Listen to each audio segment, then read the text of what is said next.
And we are live. Yes, we're live on Let's Think Podcast. I'm your host, Sheikh 7 Islam L, and our co-host, Brother Jarvis McGriffith, won't be in tonight. He has some business to attend to. But we send our peace and our love, extend our peace and our love to our brother this night.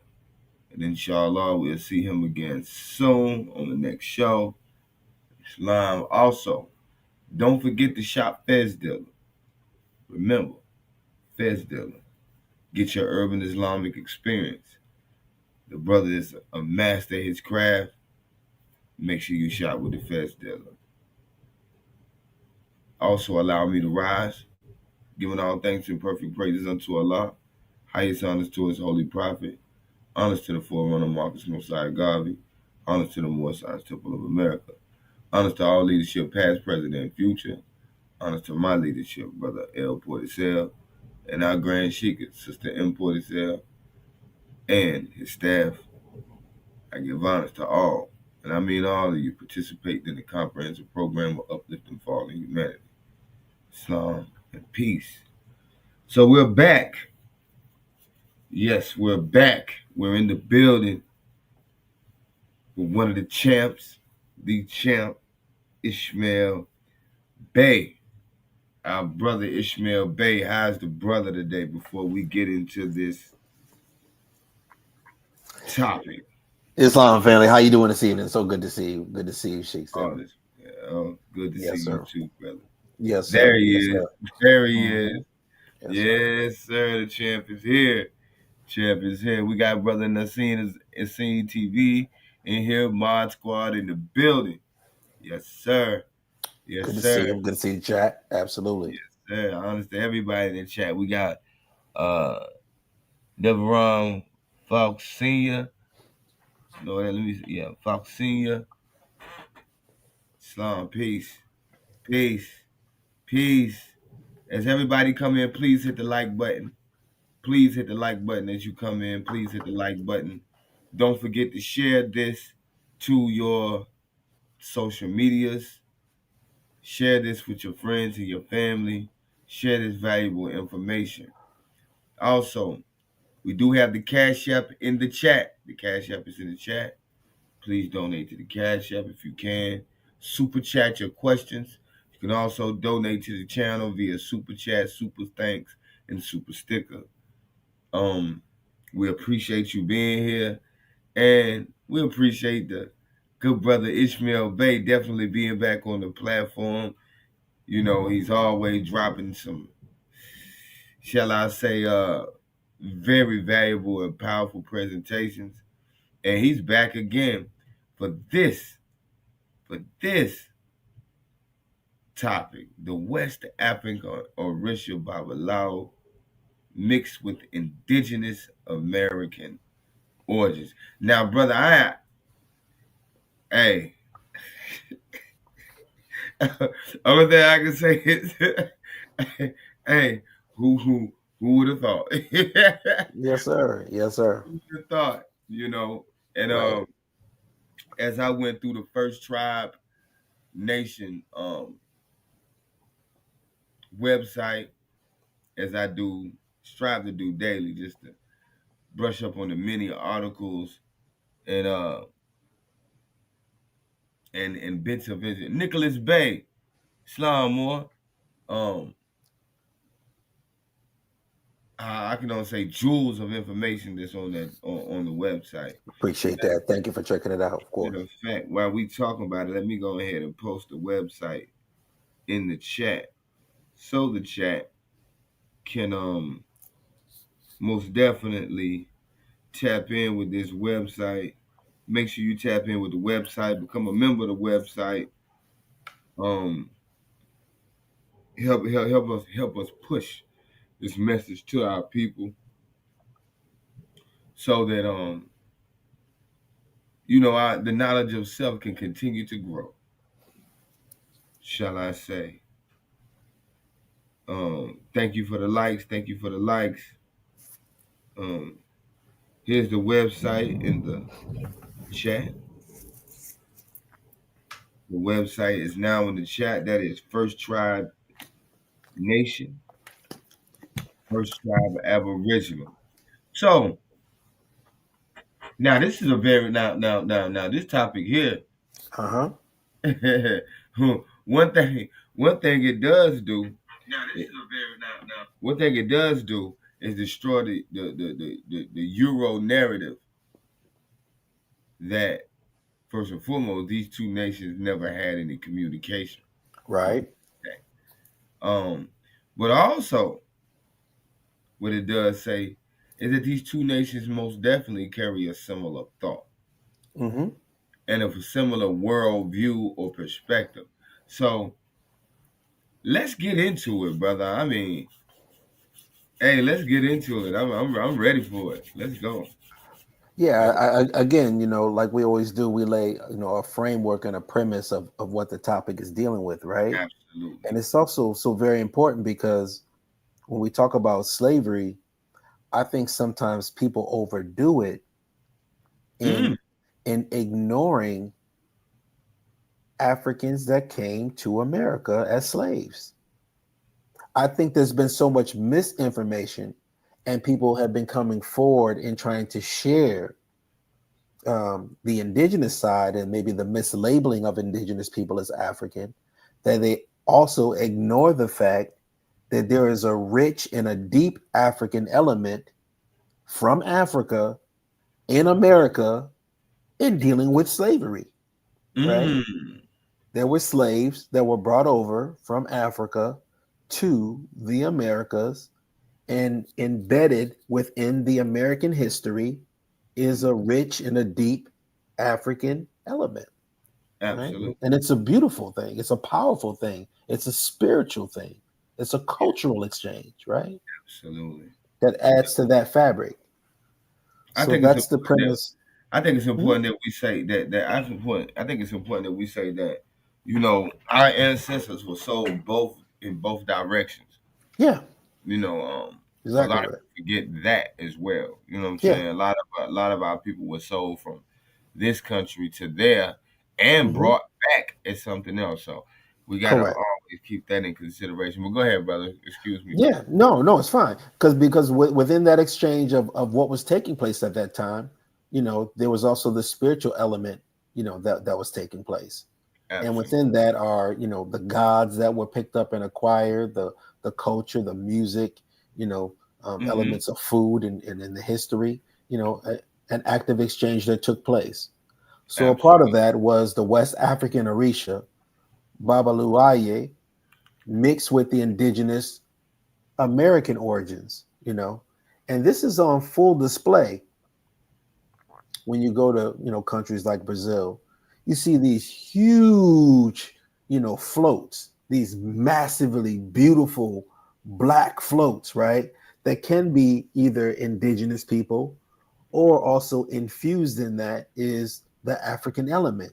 As you can see, this when you look at the size of these people in comparison to the float, it Mm, shows the size of this float, and I think it's absolutely. very, very powerful. It got the big archer, with the powerful wooden arrow, Mm, and he just flexing, yes, sir.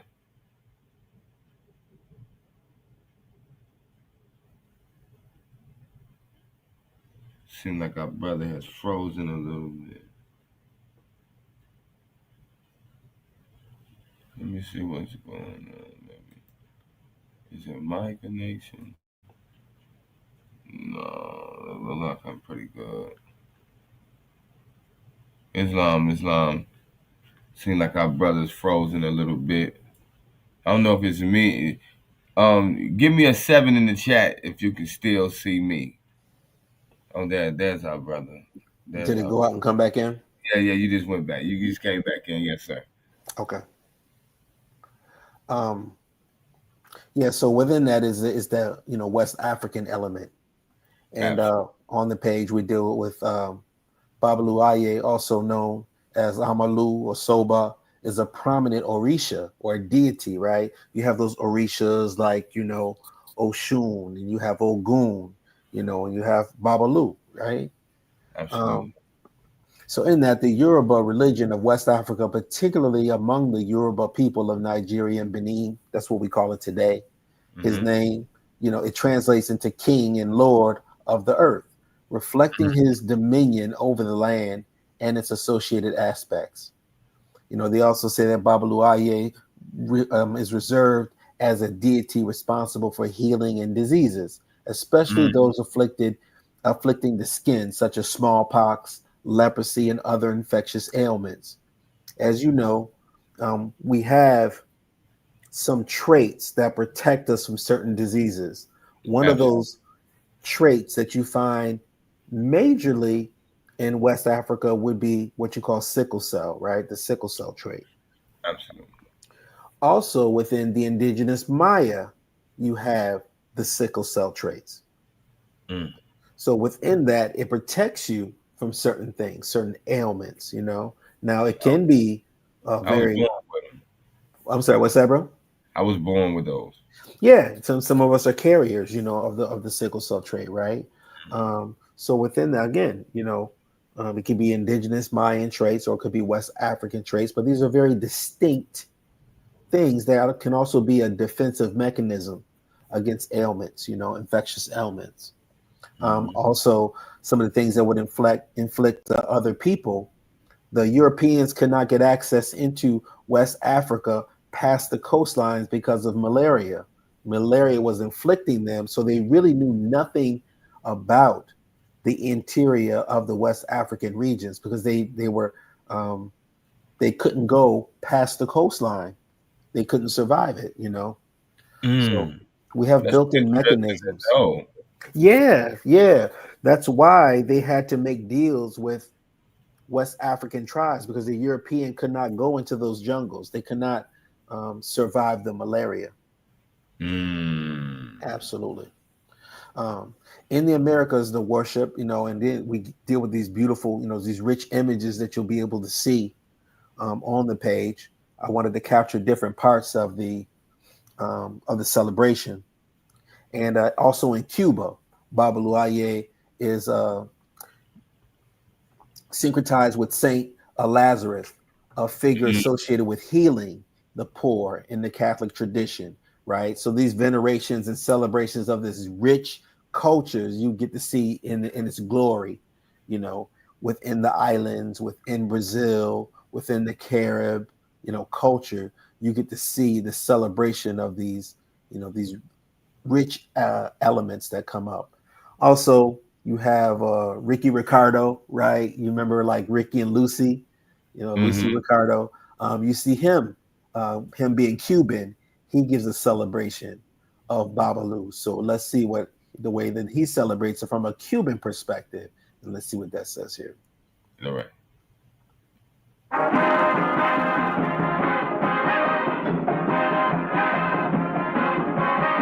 Yo quiero pedir que mi negra me quiera, que tenga dinero y que no se muera.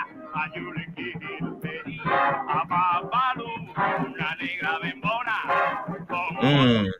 que no tenga flor negro, que no se muera. ¡Ea! ¡Caballo! ¡Suave! Babalú, Babalú, Babalú-Ayé, Babalú.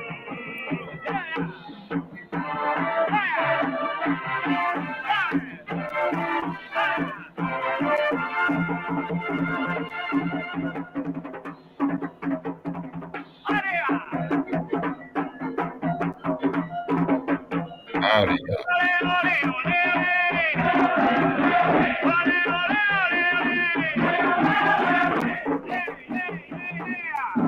Arriba con la cumbia.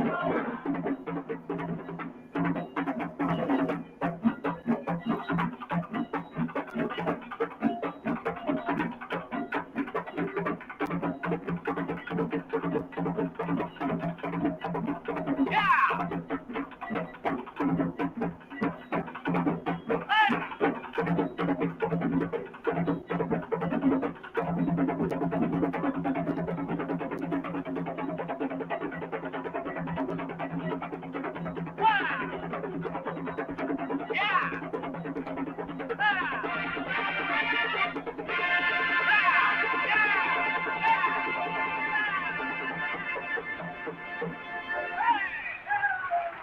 He went there too.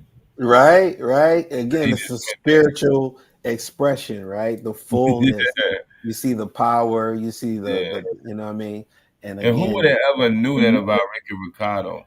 yeah, yeah. Like I said, him being those Cuban roots. It Mhm. comes up within the culture, and you see other clips of him, and he would take his son, Ricky Ricardo Jr. Them both, again expressing the the adornment and the power of Babalu. Him teaching his son, you know, the culture, right? So Mhm. again, this element was infused within the indigenous population, but it comes from a West African origin, right? Mhm. But then you have that system that was in place again of the mis classification that took place. So within that, continuing as a part of the story, we deal with the term in Brazil, the term pardo has historically been used to categorize individuals of mixed racial ancestry, those who may have European, African, or indigenous roots. This classification led to the misidentification and marginalization of certain indigenous what you call Afro-Brazilian communities. Um, so this term pardo was used almost like a mulatto, type of a term, and Mm. misclassifying people, right? And it was used as a weapon against indigenous Brazilian people. Um, but again, now look at that right there. These Mm. are indigenous and West African, mixed expressions. Again, on the big floats, you see the size of the floats by the people next to them. But Absolutely. again, that's Moorish, man. That's Moorish all day. Look at those rich turbans. You know what I'm saying? Absolutely. Right? They put that on Absolutely. full display. I mean, Absolutely. how powerful is that, bro? That's a beautiful, beautiful expression to me. Absolutely. You know, you got the ladies up there dancing. You got the brother up here up on the top. You know what I mean? But they all just recognizing the power and the influence of the history, right? Absolutely. Yeah, yeah, very, very rich history. This sister here, this is from one of the articles. This sister's a chemist in Brazil. She's Mm. indigenous, but she was confused about the way that she was growing up. She had a moment that had confused her. So her name is Nicia Quintino. Always knew who she was. She was born in Campinas, who was the last city in Brazil to prohibit slavery in 1888. She grew up in a black neighborhood with a black family, and a lot of her childhood was spent in endless meetings organized by the United Black Movement. Because don't Mm. forget, in Brazil, they have HBCUs. They have historically black colleges and universities in Brazil. I did not know that. Yeah, yeah, yeah. So again, this United Black Movement, the most notable black civil rights organization in Brazil, which Mm. her parents helped to found to fight against centuries old racism in the country. She knew she was black. But in the late 1980s, remember we were talking about previously about how roots was used as propaganda weapon, Mhm. right? But in the Mhm. late 80s, when Amaru was around 13 years old, she was told at school that Brazilians were not black. They were not white either, nor any other race. They were to be considered mesticos or pardos. See, Mm. misclassification.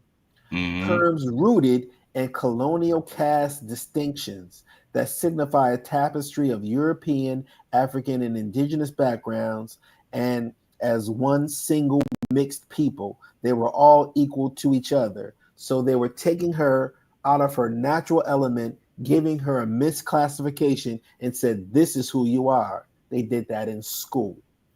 No Mhm. different than what they were doing to us during the same time frames in Mhm. our schools, right? For a Yes. very specific reason. The Mhm. idea felt odd. I Well, suspect the reason is the same. it's same, right? It's the same colonial tricks with the same exact reasoning. The Absolutely. idea felt odd, wrong even. Quote, to me, it felt quite strange, said Amaru, now a chemist at the Federal University of Uberlândia in Minas Gerais and a member of the Brazilian Association of Black Researchers. How can anyone be equal if racism exists? It doesn't make sense, right? Mm. So the same things that were going on in Latin America were them systematically erasing the identities and then mixing up the people and then putting them back out into society, right? Mm. So these are the battles that take place here, Look at that, bro. right? Right? Mm. Very, very powerful. Very, very powerful. So that was the part of that particular article, but I also wanted to point out from some of the articles that we have here was Black people erased from history. This is from the BBC, right? Mm. More than 1 million people in Mexico are descended from African slaves and identify as Black, dark, or Afro Mexican, even if they don't look Black. But beyond the southern state of Oaxaca, there are a little known and community leaders are now warning of possible radical steps to achieve official recognition. Well, why would you be erasing these Black people? See, that's what we're talking about, right? Mm-hmm. They're taking their identity and then wiping them off of the census. Right? Mm. Yeah. So these are the elements again that live in Central South America, but they're being erased for very specific reasons. Look They like talk my cousins. right, right. It's amazing how again these Black Mexicans have been living here. This is Black Mexicans have been living in Costa Chica area on the Pacific coast since their ancestors were brought from Africa as slaves in the 16th century. So they were bringing in the culture, they were bringing in the foods, they were bringing in their identity. They were mixing with the indigenous populations, and systematically they have been erased. Right? Not what I'm saying, not what you're saying. These are what the facts are saying. This is what the articles are saying, that they're erasing this element. Right? So it says that interim census of 2015 indicated a Black population of 1.4 million or 1.2 of the Mexican population. Even in Oaxaca State, they only account for 5% of the total. So they've been systematically erasing these people, wiping them off of the base as if they don't even exist when they do exist, right? Mm. Another part of the article was modern human DNA reveal forgotten stories of Latin America. Well, what are these hidden stories? Mm. Right? Because when we talk about we talk about Asian ancestry, that's a part of it. And within that is the African ancestry. Hidden stories of slavery and people who lost their identity upon landing in a country completely different from their own are being discovered. Other researchers study the legacy of another segregated group in colonial Mexico, the Africans. Tens of thousands of Africans, enslaved and free, lived in Mexico during the 16th and 17th century. There were even more Africans. Listen to this quote. There were even more Africans than Europeans. Whoa.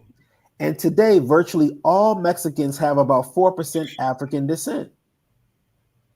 This percentage is even higher among some communities, explained geneticist Maria Avila Arcos from the International Laboratory of Research of the Human Genome in Chiquila, Mexico. So when they talk about this, it says here, quote, it is estimated by the study that between 20 and 40% of the people buried in Mexico City in the 16th to 18th century were of African descent. 20 Mm. to 40%. Mm. That's a Right? lot to erase, ain't it? That's a lot to erase, right? And it's It- not even properly acknowledged when you talk about 20 to 40% that are African, right? right. So these are the questions that this is the part of the history that we need to highlight, that this is a very valid history that's embedded within the cultures of the Americas, you know. Absolutely. And then it should make ones really, really think about when they attempt to place themselves in a particular box Mm-hmm. as if their bloodline is not influenced by Mm-hmm. both. You know what I mean? Right. Right. And you have some people who stand on the fact that they're not mixed with anything. They might even admit they have a mixture of, European ancestry. But again, you have to really take an honest look at it and understand that there's an African element that's really deep in all of this history that should Absolutely. not be written out. Yeah, right. But they as we see, they definitely doing their best too. And he working overtime, right? Working overtime, bro. Right, right. Now, Yes. there's another part of the history that is specifically Moorish. You want to go into that part of it? Absolutely. Why wouldn't we? Okay, okay. Because we got to go through the Moorish element of what's going on. Yes, This sir. particular lecture is dealing with, of course, we had talked about him before, but we dealt with Pio Pico. He was the last governor of Mexican California. Pio Pico's mother is a black woman. They try to mislabel her as African, but she was black and indigenous. And the father was what you would call a Mexican, but he was of mixed ancestry. And he was the last governor of Mexican California. This article or this lecture talked about the Mexicans of African descent who were some of the first non-Indian settlers in California. Many came from Sinaloa and Sonora, Mexico. So this is the question and answer part of the lecture. He's done with his lecture, and the person comes up, starts asking about the Moorish element, right? Specifically the Moorish element. And let's see what the answer is on that, okay? All right. Okay, brother. In Southern California, he didn't need money. He didn't need to rob anybody. He was just extremely angry at the treatment that the newcomers gave to Mexicans. There was a lot of violence. But we know that that hurt business. And so I found evidence where Pio Pico and Andres talked to the nephew, and that was that. In terms of Tiburcio Vasquez, I'm not sure. If there's any questions, there's a microphone in the back. It'd be great if you could.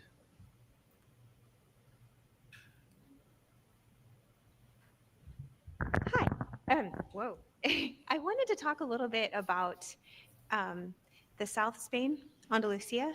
If any of the Spaniards, because South Spain being so close to Africa and there are Moors along the coast, there's that rigid caste system, but we have a lot of blackness in us also. Absolutely.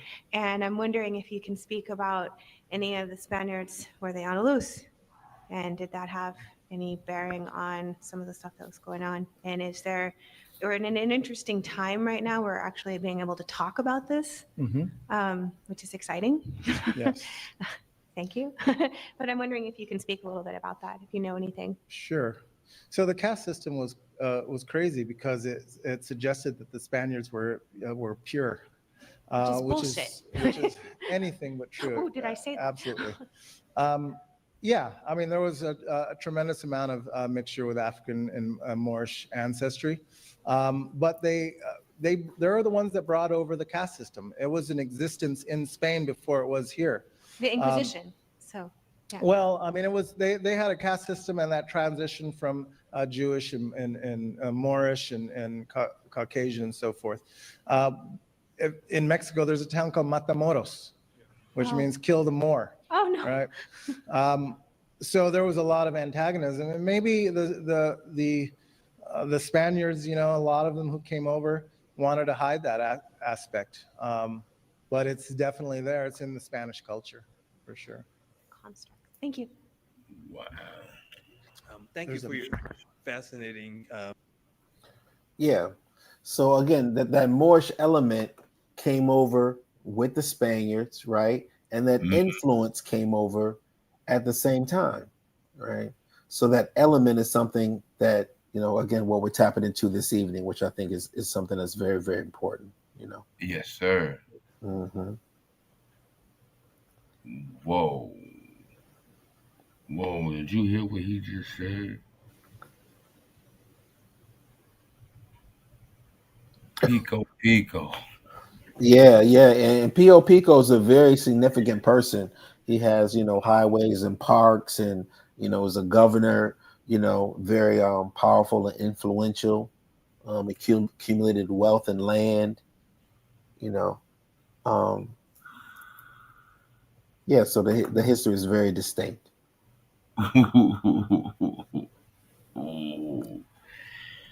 Oh man, I got like, oh man. So when we talk about Babalao Hmm. in Cuba in Latin Hmm. America, Right. is it still like? Because I mean, we look at Ricky Ricardo. Hmm. That was they say the Moors. Absolutely, the Moors were here much longer than the Catholic wars. Right. Absolutely. Um, but when we have this element in Cuba, right? Hmm. We know Ricky Ricardo. Ricky Ricardo was living in what year? We're talking about like when those shows were coming up. We're talking about like the 50s, and the 60s and stuff. Right. Right. So Hollywood. so that was then. So Hmm. for one, so this president is still present today, Hmm. like Hmm. right. Right, right. And that was really pushing the envelope too, because that was an interracial relationship, what I mean, between Absolutely. like Lucy and Ricky and stuff, and him being Cuban, and expressing that on TV. That was actually very, very rare, right? Yeah, and was Lucy? What was Lucy? I mean, some people say, she was one of them gingers, what I mean? So I say she Yeah, has some elements up in her, but I mean, she, in society, she was a white woman, and she caught heat for being with a Cuban, you know, she caught So heat for she was that. really with Ricardo? Yeah, they were married and had families and stuff. Yeah, yeah, Oh, I didn't. I never knew that. yeah, yeah, yeah. They had Desilu Studios. They were independent. You know what I mean? So they had their own, Mm, powerful studio in Hollywood and stuff. And yeah. mm, mm. Hmm. That's heavy. Hmm. That's heavy. Ah. And because when we get to talking about the Orishas, that Hmm. that just that concept, Hmm. and it's not just its African presence, but it's the concept being present in so many other civilizations and nations Right. called by different names, but yet and still the concept is still very much the same. Yeah, and in Islam, we would call it, the 99 attributes, right? We talk about the Right, 99 attributes of Allah, right? right. And And then he, within these 99 attributes, you yeah, know, you're pulling out the certain characteristics. Allah's absolutely, this, Allah's that, right? And you're going to find that correlation or that expression in other parts of different religions. yeah, Whether you're talking about Buddha or you're talking about Christianity, that's where they were merging in with Catholicism. right. Also, with the the Hebrew Elohim, Hmm. you know. So Hmm. yeah, it's a very powerful concept that is definitely um been bred into other civilizations. So that Correct, correct. And again, these are all elements of who we are as human beings, right? We have a side of war and we have a side of peace. We have these elements within us, and how we express it comes out in different ways, right? absolutely, Hmm. absolutely. Because when we start speaking about, because see, in the minds of a lot of our people, they can't see the synchronization of these particular thoughts Right, and concepts. right. But when we begin to follow the timelines, and we begin to follow, because see, this like we always say, especially with a DNA test, and it doesn't take into consideration um migration. Hmm. So once we get into those particular narratives and we get into that history, it becomes all of those false narratives begin to fall apart. Like, Correct. absolutely. Talk to me about because I know you got it's an article on First Tribe, Mm-hmm. and it talks about matter of fact, let me see. Mm-hmm. Matter of fact, pardon me, chat. Let me pull up this article Mm-hmm. because it's well, there's so much information here. Hold on.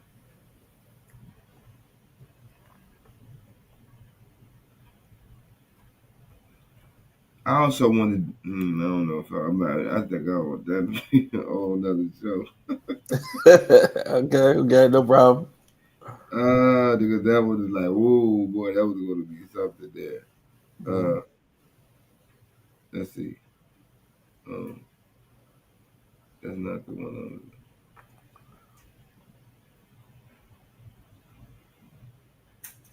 We definitely need to crack open the myth of a lot of misinformation that deals with the slave trade, because again, all this ties into Let's jump this into it. history too. Let's jump into it. Yeah, yeah.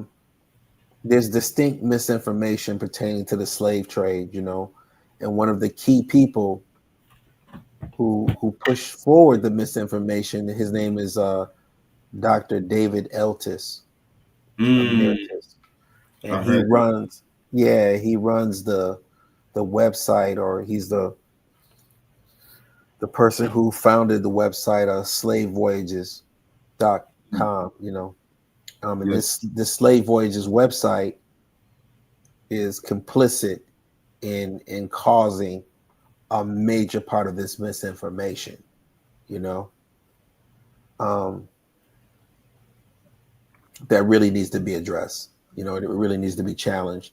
He's come on a couple different shows, but they basically give him nothing but sweetheart interviews. They're not asking him any kind of really true probing questions or putting his feet to the fire and holding him accountable for the misinformation that he puts out. So ultimately, it's our people that suffer. And he's on record saying that he does not support things like reparations, but yet he's supplying all this information, yet he doesn't believe in reparation or repairing the damage. Um, they run around with this number of 12.5 million, and it's 12.5 million slaves that they say came from Africa. When you place it under scrutiny and ask them, well, where's the information that proves this information? Where's the documentation of where you're making this assessment? He has to admit that it's nothing but a projection. He'll let you know, I don't have the information. All that I can supply you is an estimated projection. That's not credible. No, no, and that can never be considered fact.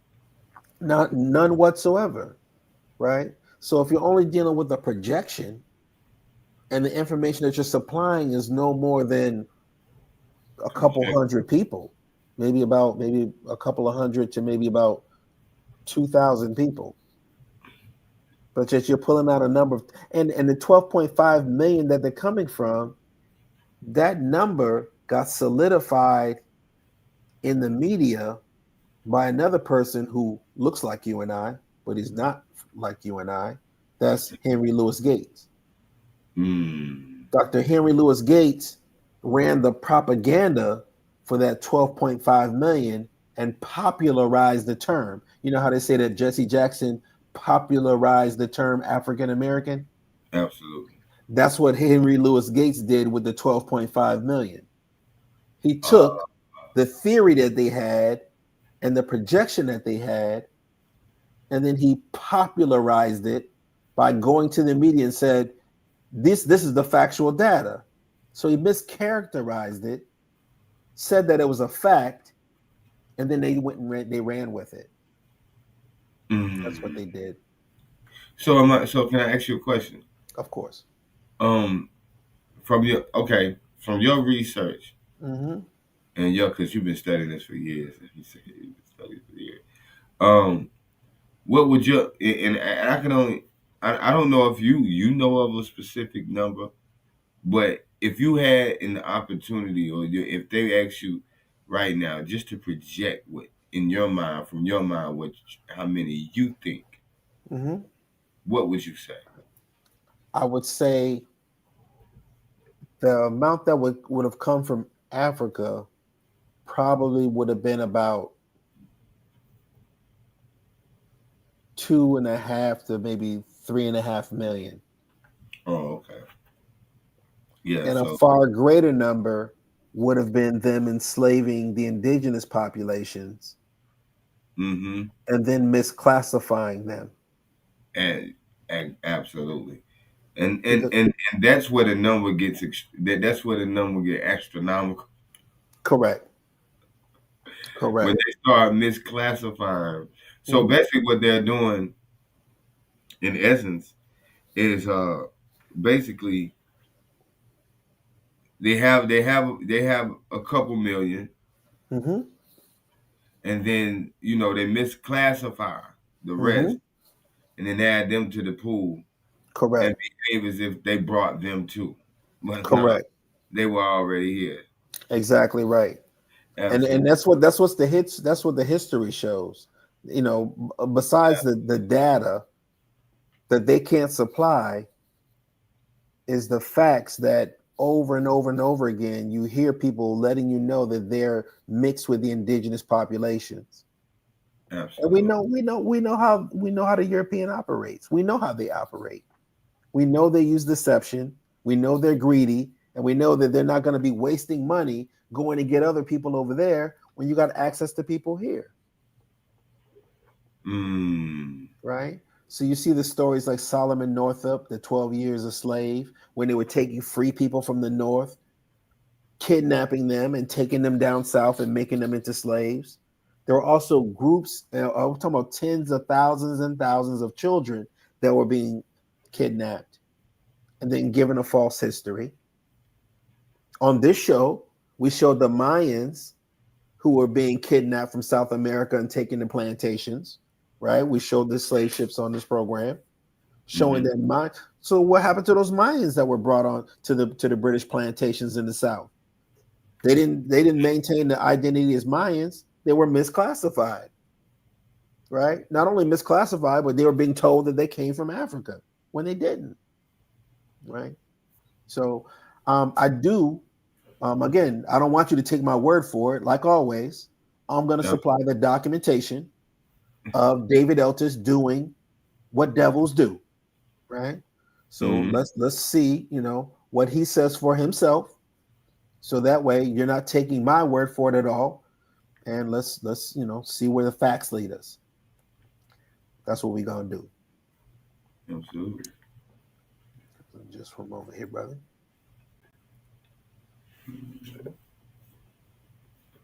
Also, if you have any questions, super chat your questions. We'll deal with them immediately. Also, don't forget to hit the like button. Hit that like button. Don't be stingy and don't be light with the like button. Get heavy on the like button. That's Honestly, right. Like and share. Like and share.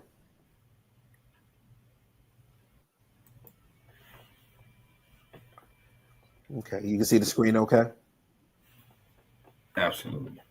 Okay.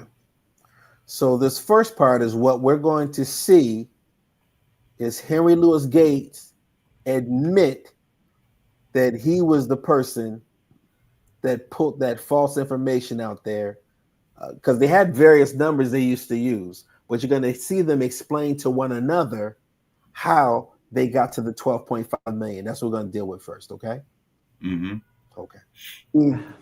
I think the biggest impact has been on from the estimate section, which is probably out of date. It dates from 2010.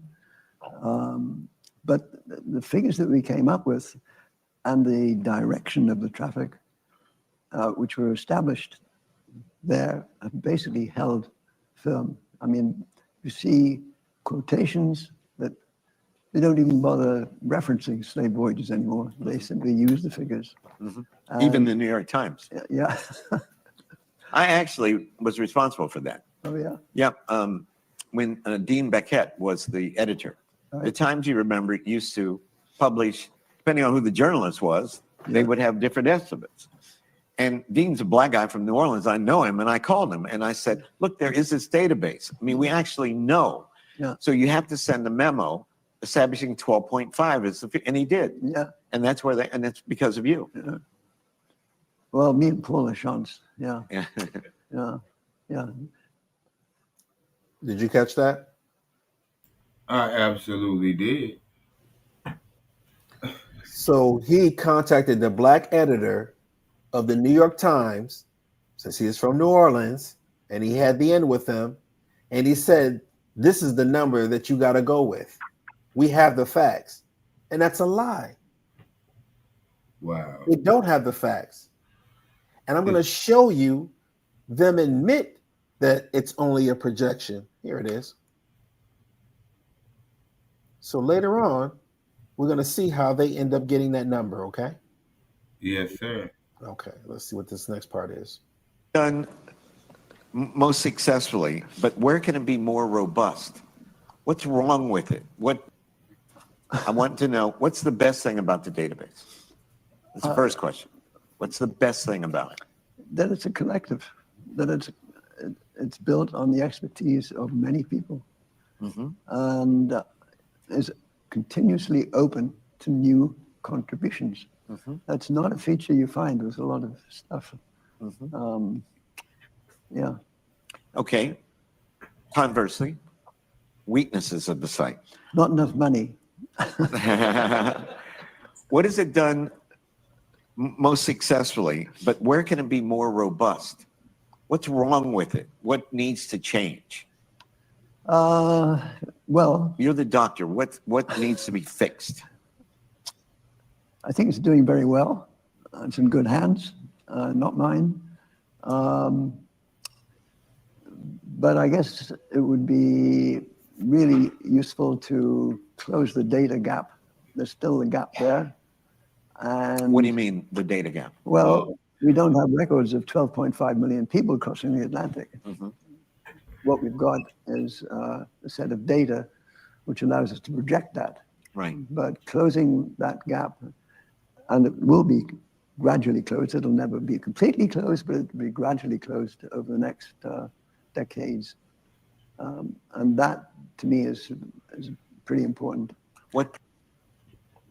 You Wow. caught that? Wow. They have no data, as he just admitted. We don't have the data. They're trying to fill in the blanks to even get it close, but all that they have is a projection. They don't have the data. Whoa. See? So it's stacked, it's a lie, and then they double down the lie because you just heard Henry Louis Gates say he went to the New York Times saying that they had the factual information, and that's the number you have to roll with. But they don't have that number. So it's a propaganda game that's rooted in a lie. Whoa. Whoa. See? So as soon as you put the scrutiny on this, of how are you getting, you have so few numbers in this database when we go to their website and you show the amount that disembarked and the amount that embarked. We're going to do a show just going on the website so you can see for yourself the few numbers, the puny numbers that they have. Right? And you have the other key person in here, O'Malley. He tells you that he got the number that he uses by his own imagination. This is ridiculous. That's not a credible source that you would actually say that you project yourself on a slave ship and you would just try to say, if I was on the other side of this door, how many people would be on the other side of this door? Right? Yeah. So these are why we have to place the scrutiny behind these frauds when they stand up in front of you. You have some people that may look like you, but they're doing nothing but playing a propaganda game. Let us also look at the facts of the situation. Is Henry Louis Gates a credible source? Is Henry Louis Gates a credible source? We'll go to my website. We'll look. Honest and gratitude, Nicholas Bay, for the $5 donation. Thank you so much, family. Thank you for the donation. Absolutely. Henry Louis Gates. Skip to the views, my darling. Let's see if he's a credible source or not. Henry Louis Gates was suspended by PBS. Did anybody know that?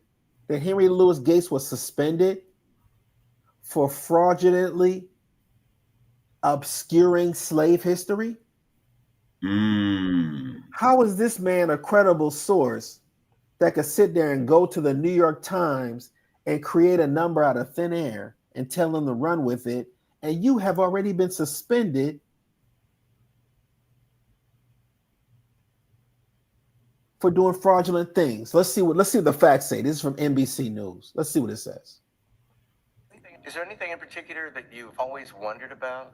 Hollywood superstar Ben Affleck admitted he asked Professor Gates not to reveal that one of his ancestors owned slaves. Gates apologized on Wednesday, writing, "I sincerely regret not discussing my editing rationale with our partners at PBS." That is amazing. The scandal.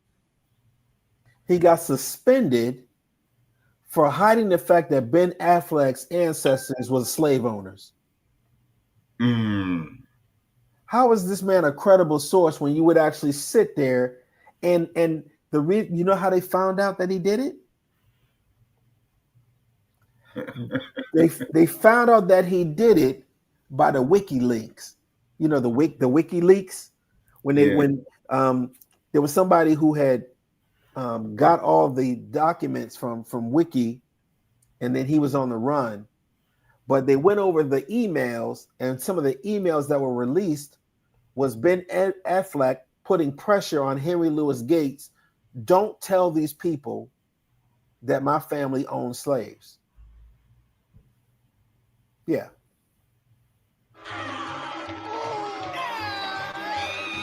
Celebrity Shorts. PBS suspends Finding Your Roots over Ben Affleck's improper influence. PBS is postponing the third season of its celebrity genealogy show, Finding Your Roots, after learning that the show's producers bowed under pressure from Ben Affleck to withhold details about his ancestors' slave ownership from an episode he was featured in. When the show aired in October, not a word was mentioned about Affleck's great-great-great-grandpa Benjamin Cole's dirty little secret, and it would have remained a secret too if it weren't for the hacked Sony documents released by WikiLeaks. PBS said the producers violated network standards by allowing Affleck to have improper influence. I didn't want any television show about my family to include a guy who owned slaves. I was embarrassed, Affleck wrote on Facebook.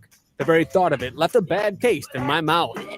The show's host, Henry Louis Gates Jr., knew censoring the show might be a problem. Once we open the door to censorship, we lose control of the brand, he wrote to a Sony executive in an email.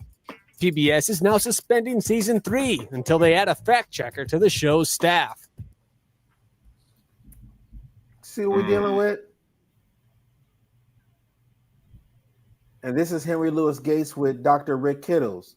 Now, there was Henry Louis Gates that said that Dr. Rick Kittles does nothing but go in the back room and make up DNA results. Well, he goes in the back room and make up numbers. Right. Exactly. He make up the slave numbers, right? And got suspended for hiding Ben Affleck's slave owning history. So how's this man a credible source? If that man can bully you into altering the information, and the only reason why it came to light is because it got leaked by some Russians. It would have been a dirty little secret that the public didn't even know about. And that's just the information that we know about. This Negro not a credible source. But yet he's still working for Harvard. And now Harvard has the database for slavevoyages.com. They just took it over from Emory University last month. And that's who's running the slave data.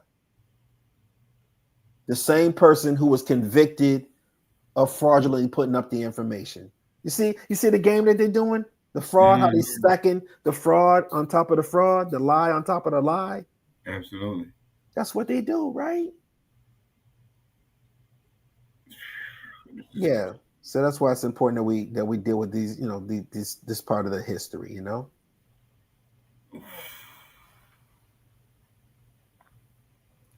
Man.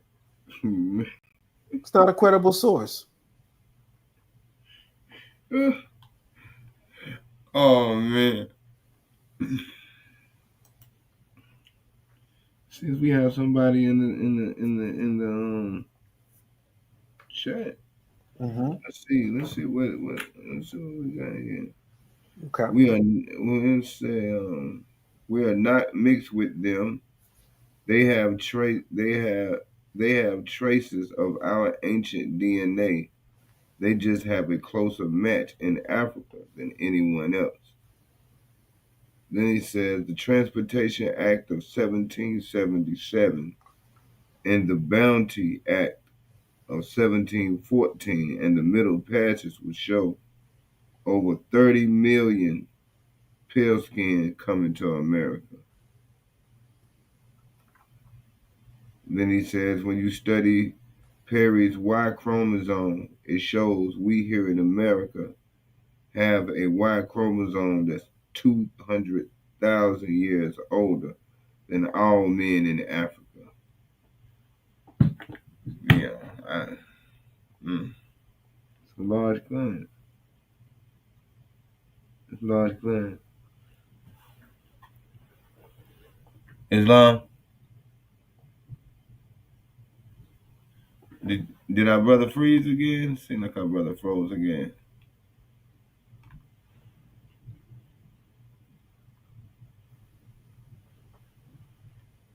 Islam? Islam. Okay. Did you what would you say to that?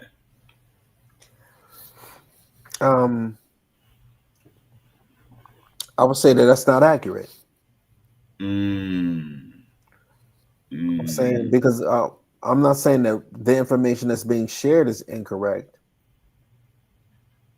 But what I'm saying is that's not dealing with the reality of this topic of what we're dealing with. The reality of what we're dealing with is that you have distinct West African gods and a West African system that has been infused with the indigenous population. That's the topic.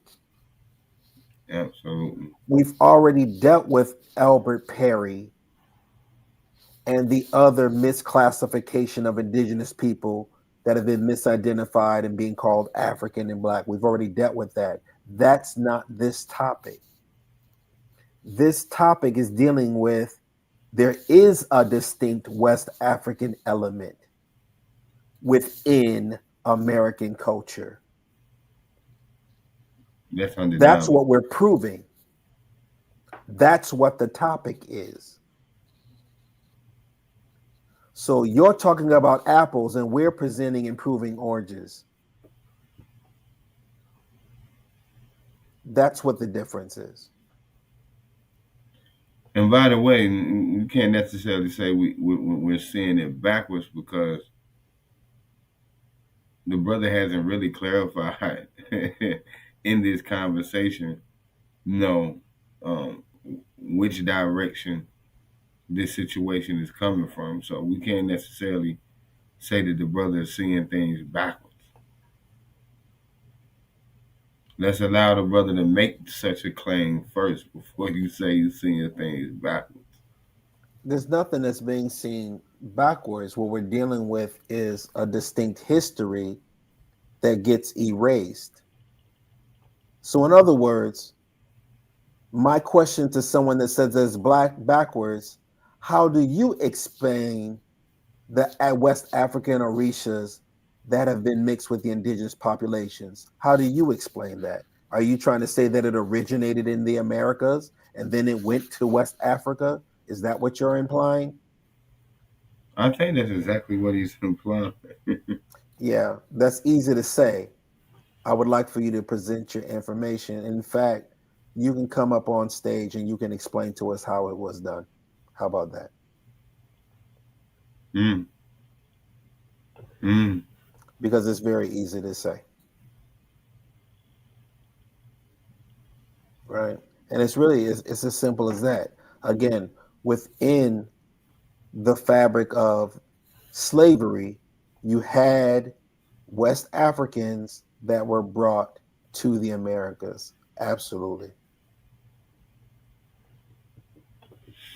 You said in the chat, yes, it all came from America. Okay, I mean, the burden of proof is on you, beloved. That's very easy to say.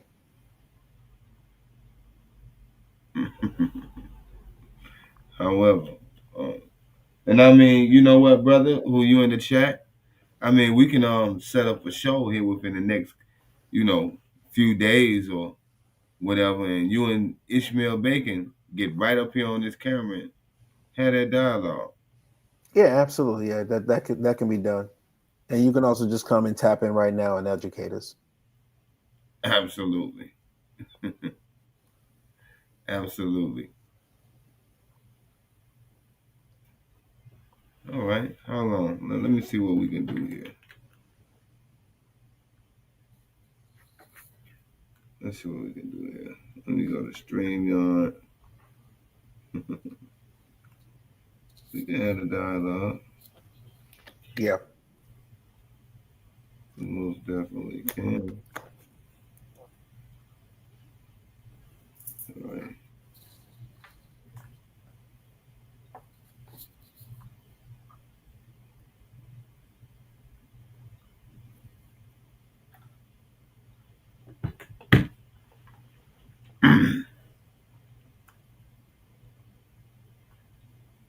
All right. The link is in the chat. Okay. Right up.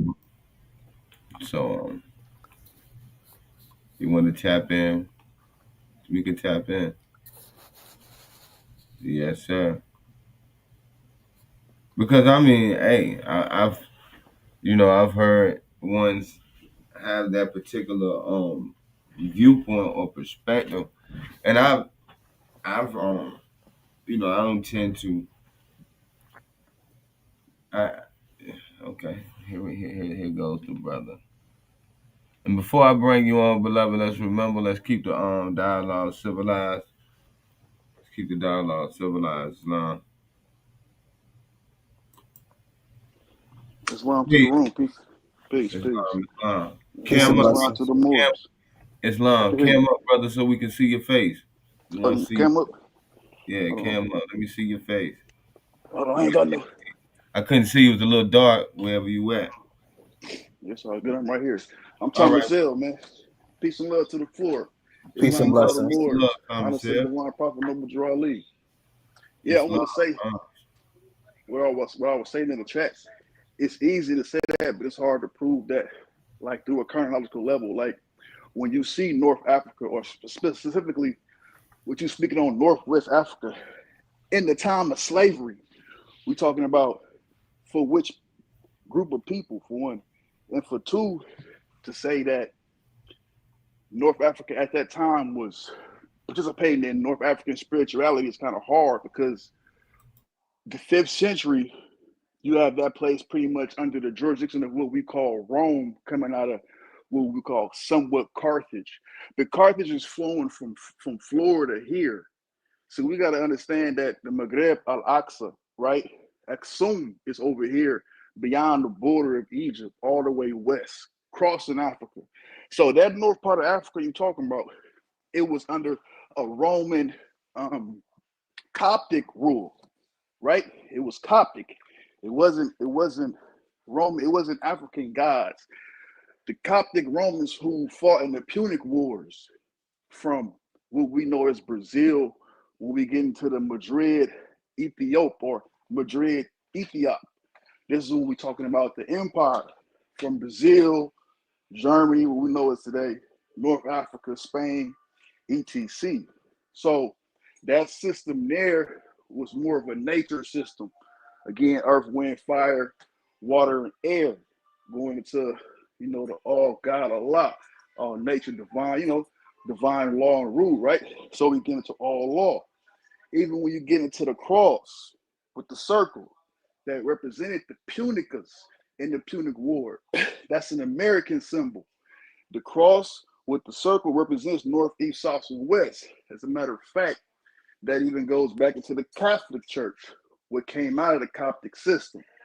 So when we see at that time, for one, people who were being, I would say, expelled by the finishing up of the Inquisition in the 15th century was done by, of course, Frederick II, Charles, Isabel, Ferdinand, those people, right?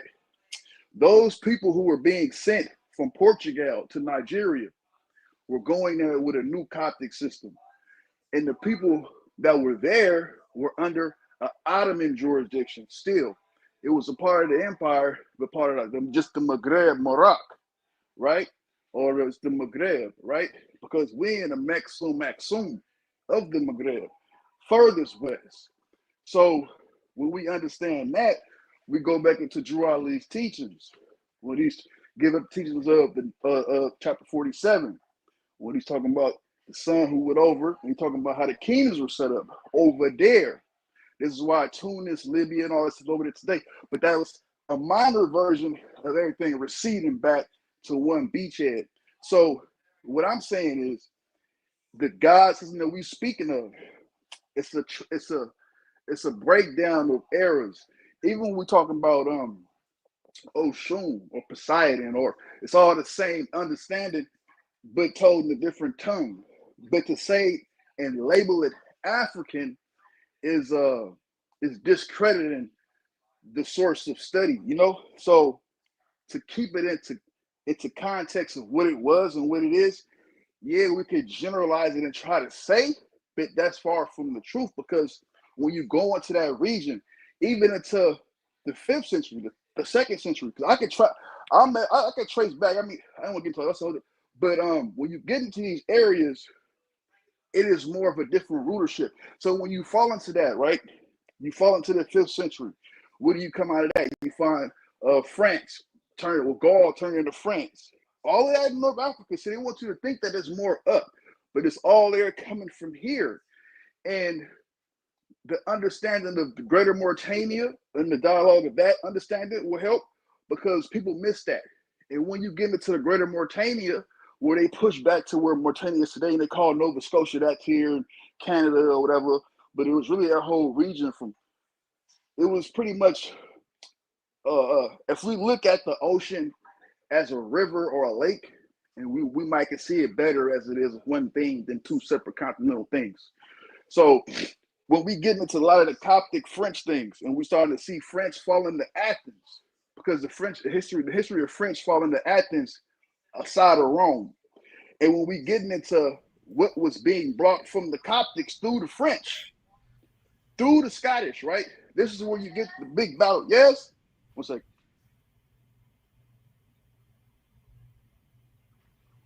When you get the Coptic and the French, hold on.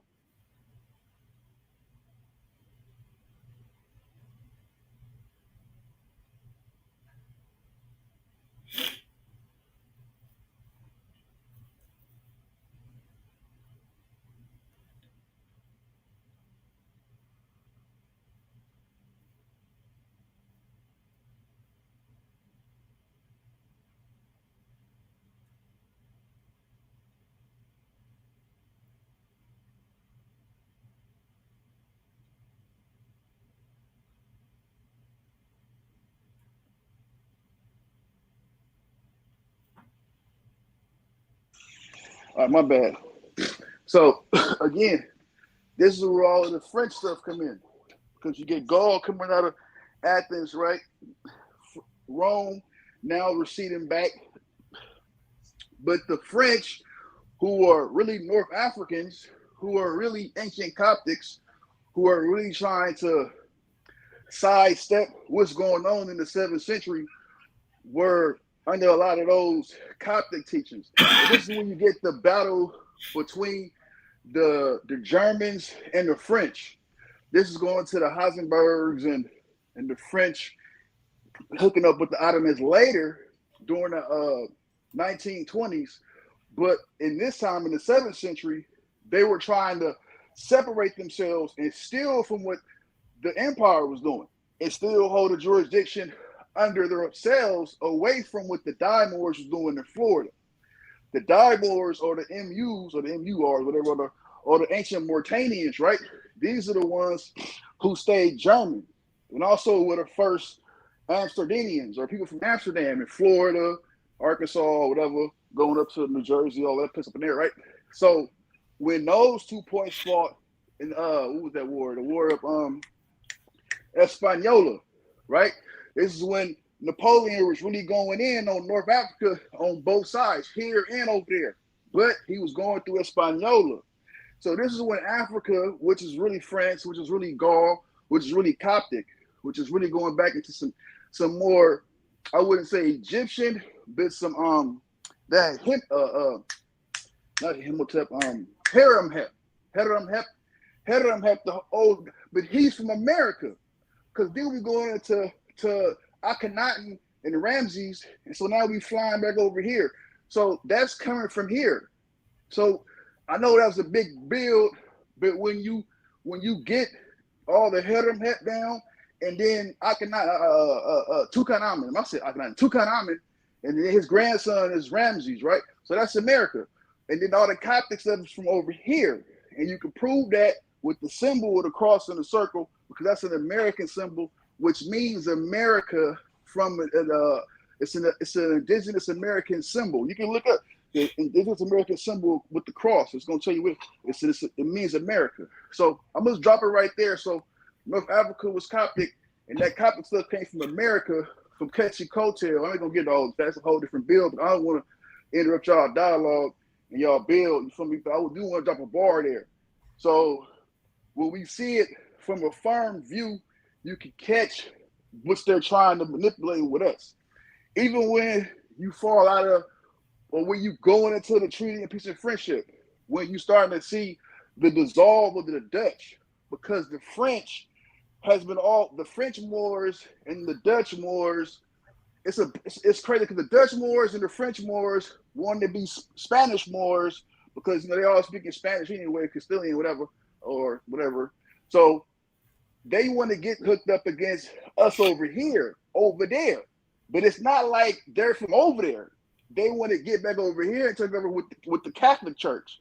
This is when you fall into the 1066 and you get into the Protestanthood and you start to see the conversion of the cryptos. You get Moriscos and you get Morenos and you get all these O's coming from that whole thing that was being set up with the French. But then the French seen it was with the French Moors, what we call French Moors.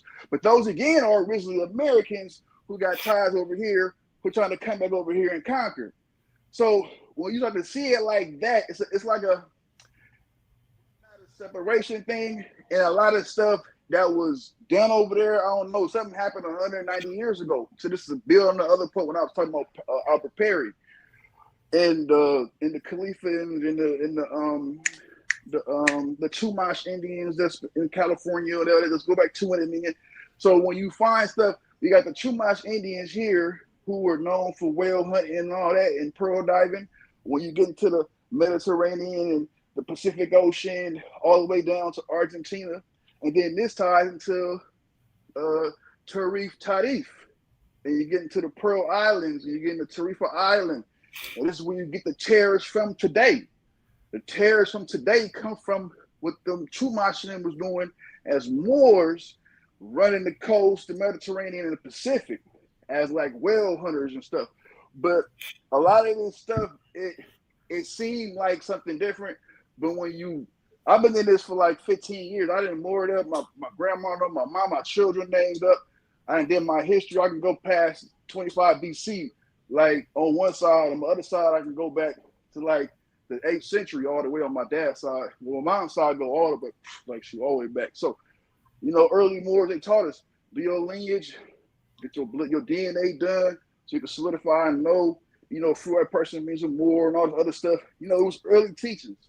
And I got into that, and of course, you build more when you get into, maybe you might get into a hall, or you might talk to some real active Moors, and you get into a temple when you do your Shahada or whatever. And I did those things. And now I'm looking at it like, it's a whole lot more than what's really being said on the surface. And the surface wants you to think that whole thing about somebody coming from over there. But it's hard to prove that when you see the structure of the buildings, you see the agriculture, and everybody trying to label it Tartarian. Well, it is Tartarian, but it's really Mauritanian, you know. So when you see that here and what the God system was there, it's, I wouldn't say that it's not a mutual practice. It's more, it's the same practice, because over there it was more about sex, and over here is more about nature. If I can pretty much make it simple, when you look at the same practices of sun and moon, over there being the sun and over here being the moon. So when we get into that aspect, we see the culture and what it is fully, instead of trying to say where it came from one side. We want to do that. We're gonna say it's America, because the mounds, the serpent bills, the idols of my eye, the practices, the cozy coattail, the Chixi cloak, who was Anubis, you know, Quetzalcoatl, who was Amun Ra, so, or Horus, and then you get into those aspects of who those guys are here in America.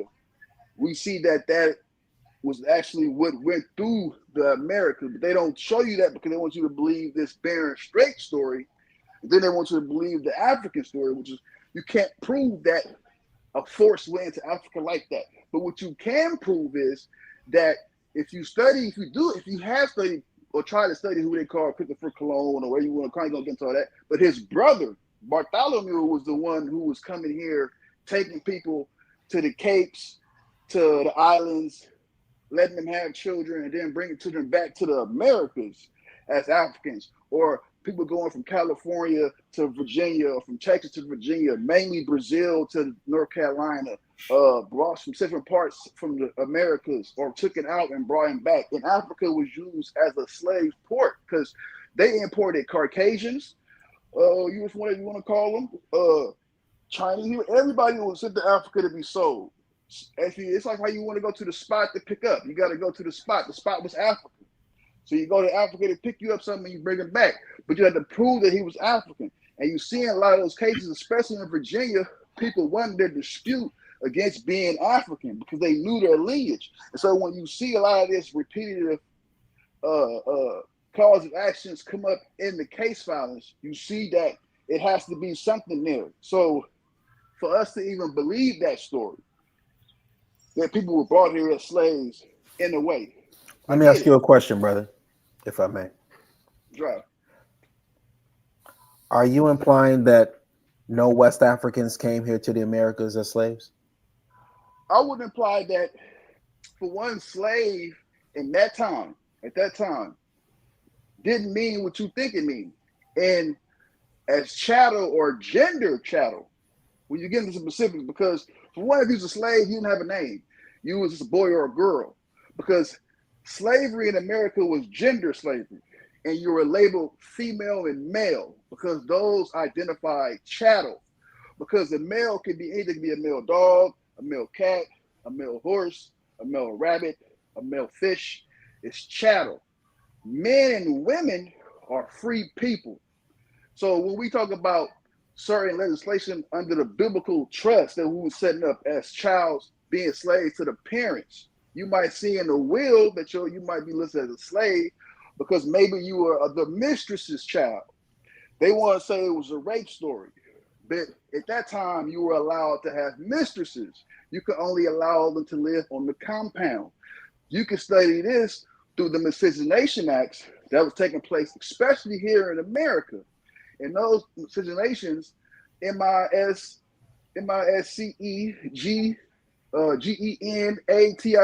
miscegenation, those laws that were saying about how people can live on the compounds. And they were specifically rolling towards us and not having too many Caucasian women living with us, having children. We could have them on our compounds. We have to build them somewhere to stay on the compound. This is in the miscegenation laws. The miscegenation laws is speaking about how we can't have too many white women living in our house. This is all from the 1600s to the 1890s. So what are we talking about? the people who were again being labeled black, slave, these terms didn't refer to either prisoner or chattel. Those terms were black, colored, pretty much black, maybe fugitive or something like that. Maybe even white as some Brother, shit. you're not answering the simple question that I asked you, beloved. What I asked you, I'll reiterate again. Right, I'll reiterate my simple question again. Are you saying that West Africans were not brought here as slaves, brother? Very simple question. No, because the people who King Charles sent over here as slaves during the 1600s, in the 1700s, and the 1800s were his own people. If you study the Jacobite Rebellion and you study the transatlantic slave miners from the 1540s all the way to the 1690s, you will see that King Charles V and Frederick II, these people were sending their own people here and classifying them as slaves. Okay, hold on, brother. Hold on. No. Let's have a conversation. No. Well, I'll let you. I allowed you to rock out, but now you're okay. So this is a conversation. This is a conversation, and we're gonna have it. We're gonna have a conversation. Okay. No worries. So, all right. So my point is this: Are you now saying that the documentation that they have of West Africans being brought over here, that it's all fraudulent? Since you said it didn't exist, are you saying that the documentation was all false? Because who was allowing it? Because the so-called Berbers are still taxing Britain.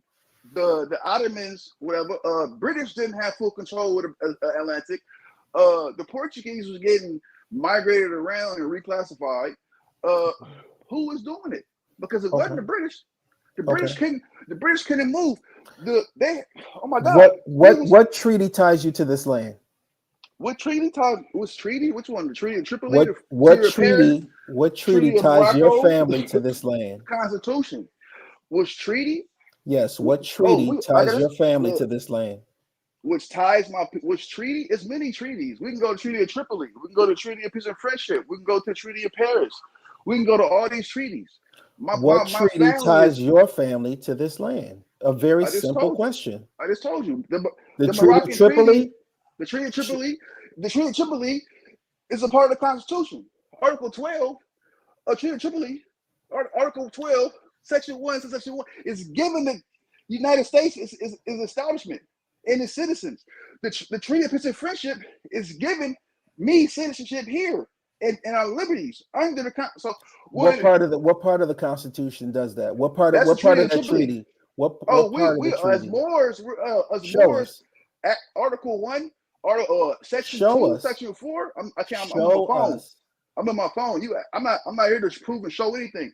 I'm here to this dialogue. And what I'm saying is, yes, do you have any documentation? Do you have any documentation showing anything of what you've been talking about? Do I have anything? Any shred of evidence? You can actually go look all of that up.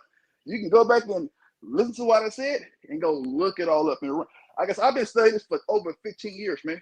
I've been in this for a long time. Supply us one link where we can go to and see for ourselves. No, the Treaty of Tripoli, which agrees that everything's going to be here. We have citizenship. You wanted to engage in this demonstration, right? You asked me a question. I gave you the answer. The Treaty of Tripoli, but you haven't supplied any. But you haven't supplied any documentation. The Continental Agreement, the Articles of Association, the Articles of Agreement. I'm in all of that. And then, I know, but all you have is rhetoric. Family actually was a part of that. Who set that up? So it's funny. I'm on both sides of the war. I'm on the French side of the revolution and the Ottoman side. So it's amazing to me. So again, I can prove but you haven't provided any evidence. What do you mean? I just told you. So you haven't given us any documentation whatsoever.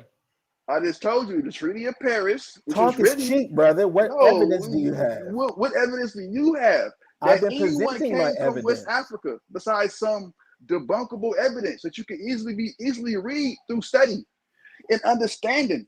You can easily understand this if you studied. I understand if you want to look a certain way, but if you actually study, because people know what this is, and this ain't new to a lot of people. It's new to some people. The Treaty of Tripoli is a foreign document. It does not tie you to America, sir. What You are a foreign document foreigner. is that? No, that foreign treaty is not tying Tripoli you is not anywhere else. indigenous. The Tripoli, first Tripoli was here in Mississippi, so you didn't prove know it. where it Prove it. was. Go look. You Prove can it. prove. All right, look. You can go prove Morocco and Chicago in the 1850s. As a matter of fact, you can look up the Henry Turner case, 1850, and he'll prove it right there. I'm Prove to done. us that You Tripoli is can here in the You can Americas, Google that. sir. Oh my God, what do you think supports the Constitution? Prove it. I don't want All to do you that to have you. is rhetoric. No, that's not rhetoric, man. You need to know Documentation over what treaties do you conversation. I think, what treaties brother. do you have? I think when you have No, evidence. Islam. How about we do this right here? Yeah. All right. Both of y'all have y'all views. How about y'all set up a official dialogue on the demonstration right up here, and we can schedule a date for it. How about that? Man, we can do that. Yes, I can throw up a bunch of Google. I can can do Google that you out. because You're anybody can Googleable just get because up and just talk a bunch of things. you But talking about a unless you treaty that have was the set by who? documentation, all you have is conversation, What and that treaty you holds talking no about? Who water. fought? Hold on, brother. The Don't Who fought? interrupt me. I didn't interrupt you. Don't interrupt me. Okay. Don't interrupt me. It's funny, bro. Show some self-control. It's funny. Have some self-control. My point is this, Brother Sheikh 7. Mm-hmm. Anyone can have their rhetoric, but when it comes to the documentation and showing and proving what you're saying, that's where it's for naught. Because what they have is a bunch of theories and will hop all over the place. Never once in this demonstration that I gave, I talking about the 5th century. Never talked about that. I was talking about a time scale of West Africans coming in during the transatlantic slave trade. Never talked about the 5th or the 7th century. That wasn't even a topic. So you're bringing up information that had nothing to do with the topic in order to inject some misinformation and conjecture. And then when asked to prove evidence, you've provided no sources, you provided no credible links, nothing but talk. Okay. So sidetracked the information of a topic that wasn't even what the topic was about. You said what was the gods of North Africa? I came in here and told you those gods, those people that was there that was practicing spirituality weren't even under what you would consider an African system. They were Coptics. They were Coptic Romans, and they were Punics. So that's what I said, and I like how you try to do that. And no, I was saying that from that time on. So now we can go to what you consider slavery. What would you consider slavery? Because if you go into the 14th century, that's definitely not what's going on in North Africa, because that's pretty much all Spain ruling, or what we call Spain, or what we call the Moorish Maghreb, or Morocco, Morocco. So I'm telling you that.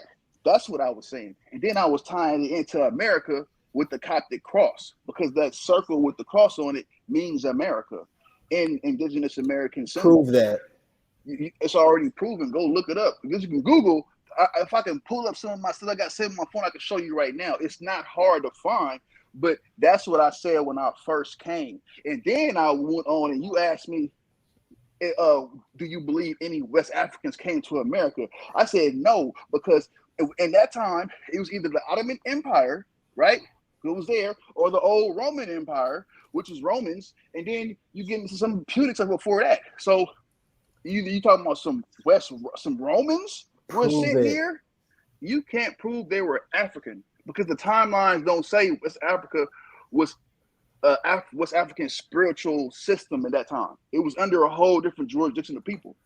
That's just like saying Egypt was Buddhist or something like that. It probably was Buddhist, another form of Buddhism when you look at it. But yeah, you can say that too, but that's not what the principle of the conversation was. And what I'm trying to tell you again, when you look at the actual things that was happening, the people that was coming to America were either Portuguese, Scottish, French, Dutch that was over here coming back and forth. The Africans that were there weren't coming here.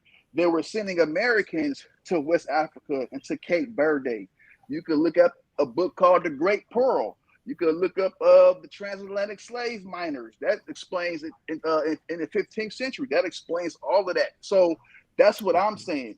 You got people coming from when there. we have our discourse, you're gonna have your documentation, right? It's no problem to have that. That's fully easable. That's what I'm saying. It's a simple yes or no question. Are you going to have your documentation, sir? I have the documentation ready, and that is easily debunkable. Because now, am I asking you complex questions? Because I think I'm asking you yes or no questions. It's not. You can look. You can go. You can replay this and just go and look up what I just said. You can look that up right now and find that out. And I'm gonna come back and then I'm gonna just gently show you, because there's no need for this, because that's debunkable.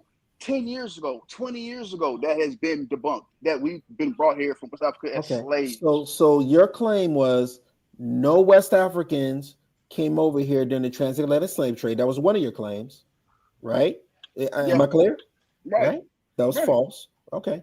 And you're gonna prove that, right, with documentation that it never existed, right? No, I didn't say that. I'm gonna prove that other people were doing other things at that time, showing you that other people from different places, not West Africa, was being sent to the Americas. That's what I'm gonna show you. So you are gonna prove it, or you're not gonna prove it? No, I'm gonna prove you that people who came here from the Inquisition, from the 14th, the 15th, the 16th, the 17th century, the 18th century, did not come from West Africa. They were all coming from ports of Europe, and they were coming down to the Cape, or they were being kidnapped from here in America, sent to the Capes, and brought back. That's not hard to prove, because there's so many books on it, and it's documents, even in slave voyages today. Even Britain will tell you today, only 3,000 went over to through the Congolese over to Portugal and tried to get over here and got sent back after the Civil War and went back to Africa. The ones who were later on done that way, little 30,000. So just to be clear, that's much later. That's much later. That's not even, and that's much later. That's dealing with the French. I'm just trying to be clear so we have an understanding. So what you're going to prove is that no West Africans came during the transatlantic slave trade, right? Who's a West African during the transatlantic slave trade? You keep saying that over and over like it's going to change me doing what I'm doing. I'm saying first, I want you to know who you calling a West African during the 14th century. Well, this is what we're going to do. People from Senegambia regions. No. There was a thing as Senegambia regions before the 17th century. So who you talking about a West African? And Nigeria wasn't named until, come on, who you talking about? Who's a West African in the 15th century? Did you just hear me say the Senegambia regions? What is the Senegambians? Do you know what the Senegambia regions are, sir? I'm asking you, what is Senegambia? So you mean where to where? So Islam, pause, brother. Let me go ahead and give you my contact. Are we friends on Facebook? I might be. I'd had this name on Facebook for about maybe 12 years. You on IG? I'm on IG too. I'm doing IG. Let's go ahead and link up on IG so we can get in contact, so we can set this dialogue up. Because I don't want to, spend too much time, because the brother still got some information to bring forth. Right. However, I do want to get your IG right quick. So that's my name. It's my name. Aurelius, Aurelius Thomas, Thomasl. Hold on, just a second. You said that. My appellation, brother. Okay. Well, what's your handle on IG? My handle is everything, but my first name Aurelius, Aurelius. Aurelius. Okay, I see you right here. Again, I'm following you. And pardon me, I'm just now following you back. I didn't see your follow. But I'm just following you back. I'm finna send you a message. I'm Sheik7 on IG. Yeah, I'm Sheik7. Oh, I got you. I'm on with X2 with the same name. Okay. All right. So I'm on X's Let's Think podcast. Indeed. Let's link up and we'll set this dialogue up for a day. a day in the I don't want the evening. brother. I don't want the brother to walk away with any misinformation. Can I share my screen right quick? Because he said he didn't know. He didn't know what the topic was. So I want to No, make sure yeah, he gets yeah. properly educated. Clarify. Yeah, No clear problem, this brother. All right, inform, be easy, brother. I got it, educate brother. means to take away. There's no problem, brother. So this is the Senegambia region that he said he didn't know about. This is Senegambia. Again, the source is columbia.edu, right? You can go to columbia.edu, and this is the Senegambia region that he said he didn't know about. So we're talking about right underneath Mauritania. We're talking about the Senegal, right above Guinea-Bissau. This region right here is all called the Senegambia region. So are you saying that no one came from that region and then were brought to the Americas? Now you have the Senegambia region that you did not know about, brother. I'm telling you, that whole region was not even under an African spiritual system in the 5th century. So how could they come over here during slavery with an African spiritual system if those are the people who were there? You just read Mauritania, that's Rome. And before that is Punica and beginning with other stuff. But so for you to say that is very interesting. That's what I'm saying. It's a yes or no question, brother. I just told you, you don't understand. I'm not here to help you think about it or help you understand it. I just made it simple for you. If you said there at that place before slavery was African spiritual system, it wasn't. It was Coptic, and it was Roman, and it was coming into Holy Rome. So to say that the people that were there at that time of slavery came here with an African spiritual system, it's crazy, because the people that were there in the 5th century, the 3rd century, the 2nd century, the 70, whatever, 2000, they were even under that kind of thinking. So I get what you're saying, but I'm just trying to say that part. What am I saying? What am I saying? You're saying that part, okay, so you're saying Rome was an African spiritual system. I never said Rome. So that's Rome. All of that is old Rome. I never said Rome. You said those people that were there. Those people. Look. You said you know what I'm saying. I never said the word Rome one time. You said those people, right? You said right there was a spiritual system of Africans, right? That's where a spiritual African system was, and it wasn't. Is what I'm saying. What I'm saying at that time, before those people went into slavery, 1,000 years before they went to slavery, it wasn't an African system there. It was a more even more. You said it, Mauritania. We can play with that one because that's not African. That's Roman. I didn't say Mauritania. I said Senegambia. That area, that whole northern Africa was Rome. Do you understand what I'm saying? From there to here, Mexico. Okay, I get it. Do you understand what I'm asking you? When did it become Senegambia? During the transatlantic slave trade. No. I'm saying, when was that area called the Senegambia area of West Africa? When was that labeled that area? During the transatlantic slave trade. So they named it during when? Because that's a long time. That's general. Is from when? How long is the transatlantic slave trade? Which part? Well, the Sheikh when did I say that it was called Senegambia? What year? Atlantic slave trade. And I think anybody viewing this can understand when I said that it was called Senegambia. Okay, so what was it called before the transatlantic? Well, now I'm asking you, brother, when was it called Senegambia? You saying during the transatlantic slave trade. Okay, so what was it called before that? Was it always called that area? No, not at all. What was it called then? Well, we're dealing with the transatlantic slave trade. That's the topic. Okay, so if they can we stay on the topic? Okay, so you just said it was named that during the time of the transatlantic slave trade. There we go. Was it named before the transatlantic slave trade? That's a moot point because that's not even the topic. Let's stay on topic. If the transatlantic slave trade renamed something, does that mean you come from the renaming? If the topic is slavery, which it is, because you said slavery didn't happen. You said slavery didn't happen. No, that's exactly what you said. I said people came from America and were sold in Africa. You said West Africans did not come from Senegambia and were brought to the Americas. That's what you said. What West Africans you talking about? Because the people who got sent there and the people were there at it's many times we can talk about, but during that specific time, You've weren't confused yourself, considered haven't you? African because North Africa wasn't under that spiritual rulership in that at that time.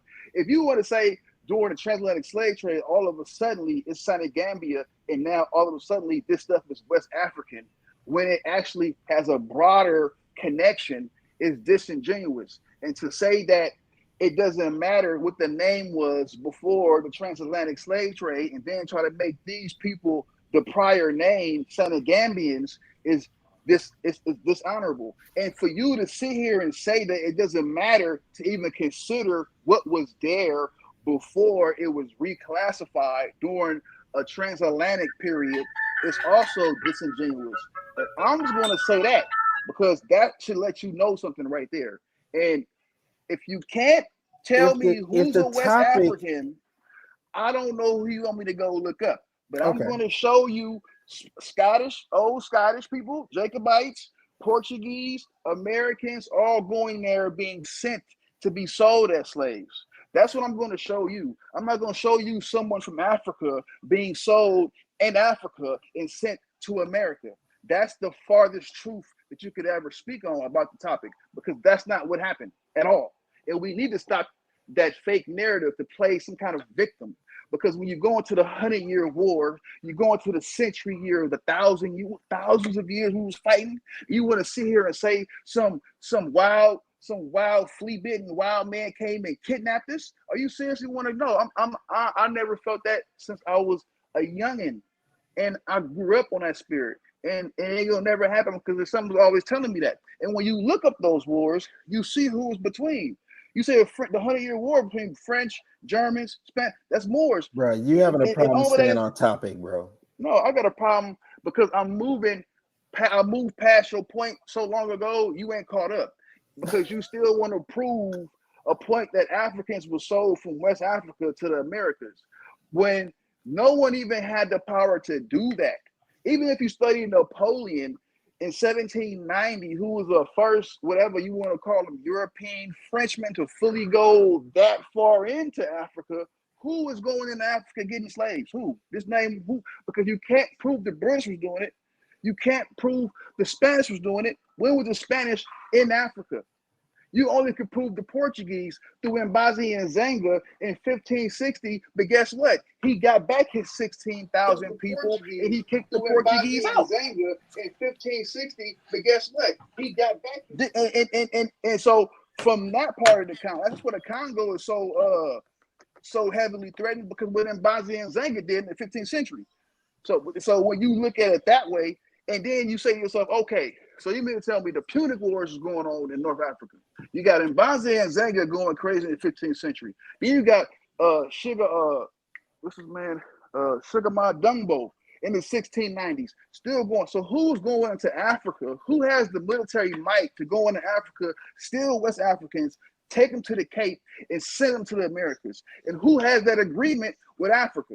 So what I'm saying to you is, I'm going to prove that Americans from America, from the 1510s on, were being sent to the Cape and sent back to the Americas.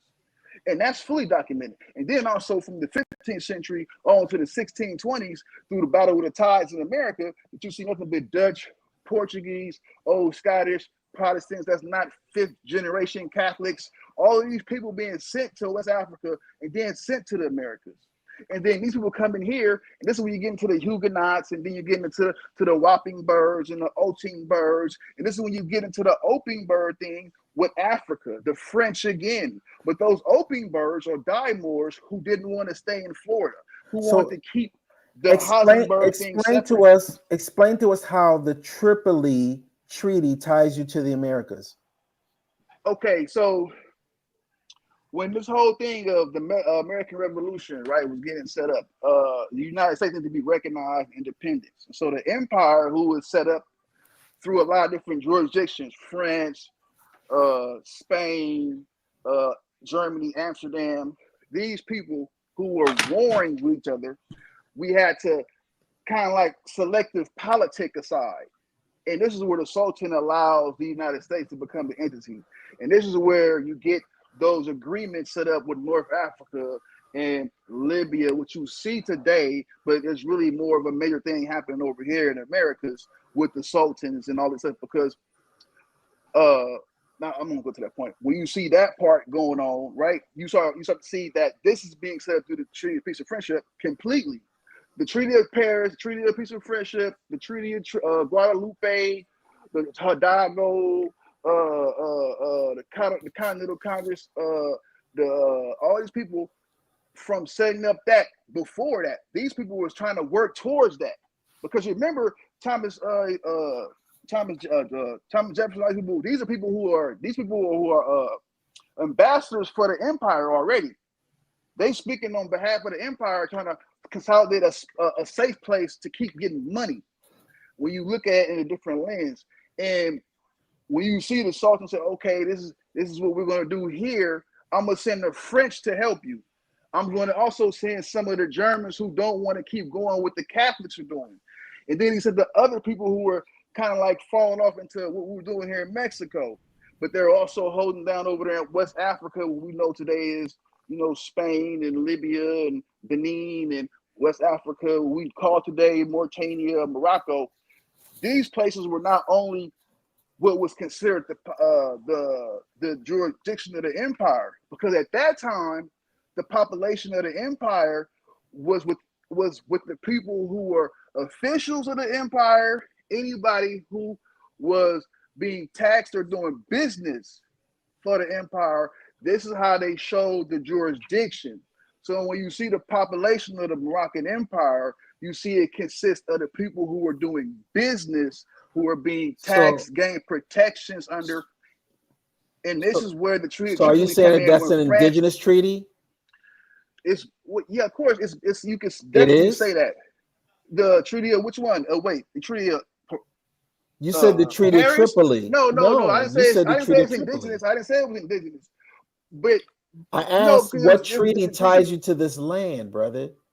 And you said the Tripoli Treaty ties you to this land. It gives me protections on the land from the French, who were supposed to stay away from the empire. They still went back in 1850 to 1914, and this is a different story. But I know it's a different story. I'm asking for this as story. As Americans. But if you want to get into a treaty, that is a treaty. The Great Treaty of Peace is a part of the Treaty of Peace and Friendship. That treaty ain't just I don't know how you trying to prove that. What do you mean prove what? That it wasn't consolidated through the Iroquois Confederacy? That wasn't doing partnership with the Huguenots? That's there. That is literally there. Washington, them guys were Huguenots, Protestants. Like it's and want to get deep, ain't it?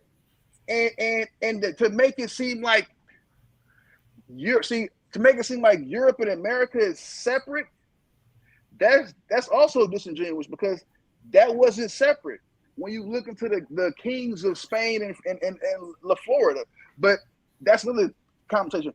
But to make it seem like those entities that were under all of that protection is not under the empire, because that is telling you under the population of the counting of the people of the Moroccan Empire is due through who's being taxed, who's doing commerce, anybody who's doing any kind of business that's considered the empire. So those treaties, yeah, you can consider those treaties, yes.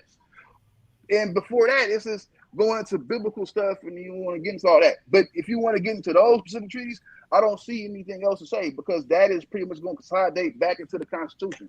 It's going back, because it's all under. What did biblical have to do with it?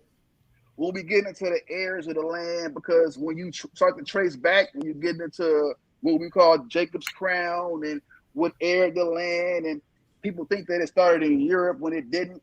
You see that it starts to fall into a lot of biblical stuff, because when I did my lineage, I started falling over to the Bible, and I started to see, okay, where stuff was granted here for all these people to talk about the tribes and things of that nature. So it falls into that when you talk about those rights, other than what's under the crown, because the way the crown sorted it out is through who can show their heirship closest to those lines, and you could pull your line to those people. I mean, I did it myself. So that was kind of the first land agreements and allotments. If we go into what was set up, people make it seem like it wasn't a part of the American culture when it was, because it totally was.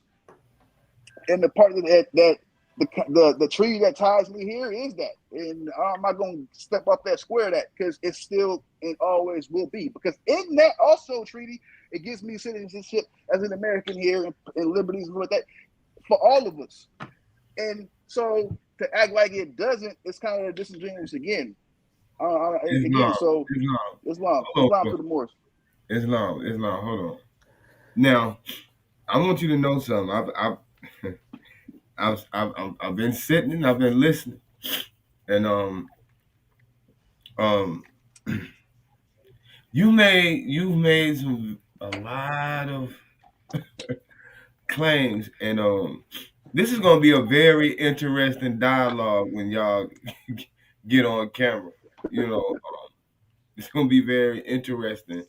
And one thing that we're going to say about having this dialogue is that please source up. That's going to be paramount. Please source up. But I appreciate you coming on. I got you on IG. I'm gonna put both of y'all in the chat group, chat message, and we can schedule the dialogue, the day and the time. And you know, inshallah, we have a good dialogue. Inshallah, it's all in the bill. Yes, absolutely. Sir. I look forward to it. Inshallah. Yes, indeed. Iron sharpen iron. Islam to the more. Peace, brother Ishmael Bey. Islam to the more. Islam, brother man. Islam. Kind of smoky in here. Islam. Peace to the God. Peace to the God. Islam. Yeah, I was like, oh, this is the smoking section. Yeah. Hookah smoke, cigar smoke. Yeah. Hey, brother. Yeah, I mean, it took about, respectfully, it took about 10 seconds of me listening to that to realize I had no idea what the topic was. Yes, sir. I was like, wait, where are we going? What's now? One thing, I mean, there was a number of things that our good brother said that, hopefully he could source. But one thing in particular, like, come on, people. See, just from what I gathered from what was being spoken on and what will be spoken on, what we're really dealing with here is not really so much as a matter of academics or scholarship, but it's a matter of psychology. Mm-hmm. You and I, come on, man. We've talked about this, and there's opposites, right, and then there's the balance, right. Balance doesn't mean compromise, right. You understand, mm-hmm. Right? So, but that said, we tend to think still the way we were conditioned to think by somebody other than us. Correct. So we tend to think either or. We tend to think law of the right, the law of the strongest. Right. So for there to be a winner, there has to be a loser. That's how we tend to think. So it's either or instead of possibly both and. Both and, right. Okay, see, because thinking both and requires more nuance of thinking. We can't think childish. Right. You know what I mean? Mm-hmm. And so there's that whole, there is an indigenous, what's the word I'm looking for? We are our heritage is indigenous. Correct. But that doesn't mean it is an African origin or African descent either. Correct. And that's what this topic was about, God. What we were dealing with was the infusion, meaning inclusion, of West Africa and the Americas. Now, we dealt with other parts of the topic where there has been indigenous people misclassified as African, misclassified as Black. We've done that for multiple shows. but within it is a valid West African infusion of the spiritual elements, of the culture, of the foods, of the music, of the people, brought in from the transatlantic slave trade. That's it, brother. Let me tell you. Right. I a while back, shout out to Black Magic 363, right? Our brother Rich. A while back, I did a show on his platform on Hoodoo. I watched that show. It was a dope show, I think. Well, others said it was a great show, but then there were some Hoodoo practitioners that weren't too happy. Yes. Because they think this myopic way. They do. They'll say that these Hoodoo practitioners were saying that wasn't accurate what you said. You said that there was a link to West Africa, da da da da da. I said it, and I showed it was. I showed it was. Right. But they were like, no, Hoodoo is American, has nothing to do with West Africa, has nothing to do with Africa. I was like, so it's the same issue. Extreme, right? It was extreme, as if you're negating the existence of the legitimate history. As if you're saying, if it's African, it can't be American. Yes. And that's what we were seeing. And that's why I put the disclaimer out before we dealt with the topic tonight. Because I was saying, just as you have extreme one viewpoint, you will have another viewpoint saying, as if West Africa had nothing to do, right?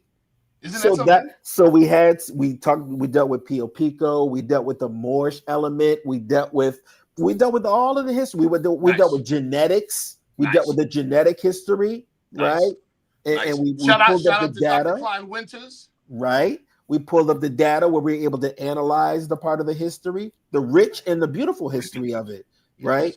Yes. Yeah, we dealt with Cuba and how the Orishas were merged in to the spiritual systems, Ish, I think I told you this. And Sheikh 7, I don't know if I told you this, but one of my close friends, actually a close friend of ours, right? Me and Ish's, our brother Sovereign, aka Forrest. Forrest Get 'em Gump, right? So Forrest, a couple of years ago, he hit me. He called me from Mexico. He and his queen went to Mexico. They were on a tour in La Venta. Right. And they were at some of the pyramid structures. The tour guide says these pyramids and other structures were built by Black people that came from Africa and settled here. The Mexican population has no problem with these issues. Right. That's the whole point. They said it. They said it as a matter of factly on the tour. Sure. Now, do the Mexicans say that they're Africans? No. Right. But their thinking is not colonized to the level as ours is. Correct. To the point where they can't tell the open, blatant, obvious truth. Right. And a lot of them have the Negrito history or the history within they do. Their grandparents, they know. Yeah, the elements there. That's a fact, brother. That's right. Man, I'm gonna tell you this. That's gonna be but I know he's still watching. Yeah. Brother, you guys. And then the other part too, I mean, again, yes, like you said, brother Ishmael, about there's the one extreme that we were given and brought up on. Right. But you know what? I promise you, I was just having this lesson with one of my students earlier today. When somebody pushes on us, what do? We push directly back at the point of contact in the opposite direction. Yes. Toddlers are smarter than us. When you push on them, the first thing they do is they find themselves. They ground themselves and they make their own balance strong. Okay. Now you look like an idiot trying to take something from a 2-year-old. You know what I'm saying? Because they're super strong like that. So the point being, we dumb adults, we lean directly against the point of contact. If they let go, we fall, right? So this is what, and here's the logic. right? If somebody's pushing on us this way and we want to apply pressure this way, what are we doing? Overcorrecting. See what I'm saying? We're overcorrecting. We're going too far. We don't stand like this normally. You see? So that's what they're doing to rebel and fight against the European colonialized education. See? So they go the opposite. Well, that's what scholars call therapeutic. It's just medicine from your pain. It doesn't solve the issue. Right. You know what I mean? So they'll say, oh, well, all of you came here from America as slaves. The end. So they go just the opposite. None of us came from Africa as slaves. You see what I'm saying? And that's the statement that was being made tonight. I'm like, oh no. No, that's not reality. Too right? simplistic. It's just as simplistic as the slave making history you were taught. Right. It's the exact opposite, right? Yeah. So when somebody's coming to infuse to kind of move it forward, move the conversation forward, that person's looked at, right? You know what I mean? They're challenged on it, and it's like, no, you actually probably missing that this is about like the fourth part of the series, and this part of the series is dealing specifically with the transatlantic slave trade part of it, right? And you're talking about some things that it's not even dealing with the topic because we've already dealt with that part of the topic, but it's a very big topic, so we have to chop it down. You just brought up right, and our good brother definitely was trying to make it broader. Yeah. So to that point, when you were mentioning the Senegambia and that region of West Africa, and he was like, it couldn't have happened because those areas weren't named that then. Whoa. Does that mean that because they weren't named that then, that if you look at a map, there's just ocean there because it wasn't named? Come on. Like, come on. This isn't an issue of scholarship here. Right? and then our brother said, well, you know, that was Rome, as if to say the Roman Empire suddenly transplanted Africans and put Romans there, and then when Rome fell, they put the Africans back.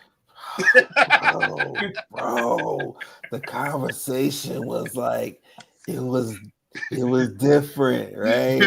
And over the years, you had those conversations that are like that, and you want people to rock out. You don't want to crush somebody's spirit. You don't want to dampen their light. You want them to be able to express where they're coming from, but at the same time, as you're trying to kind of keep the conversation going and keep things in context. Context is very important.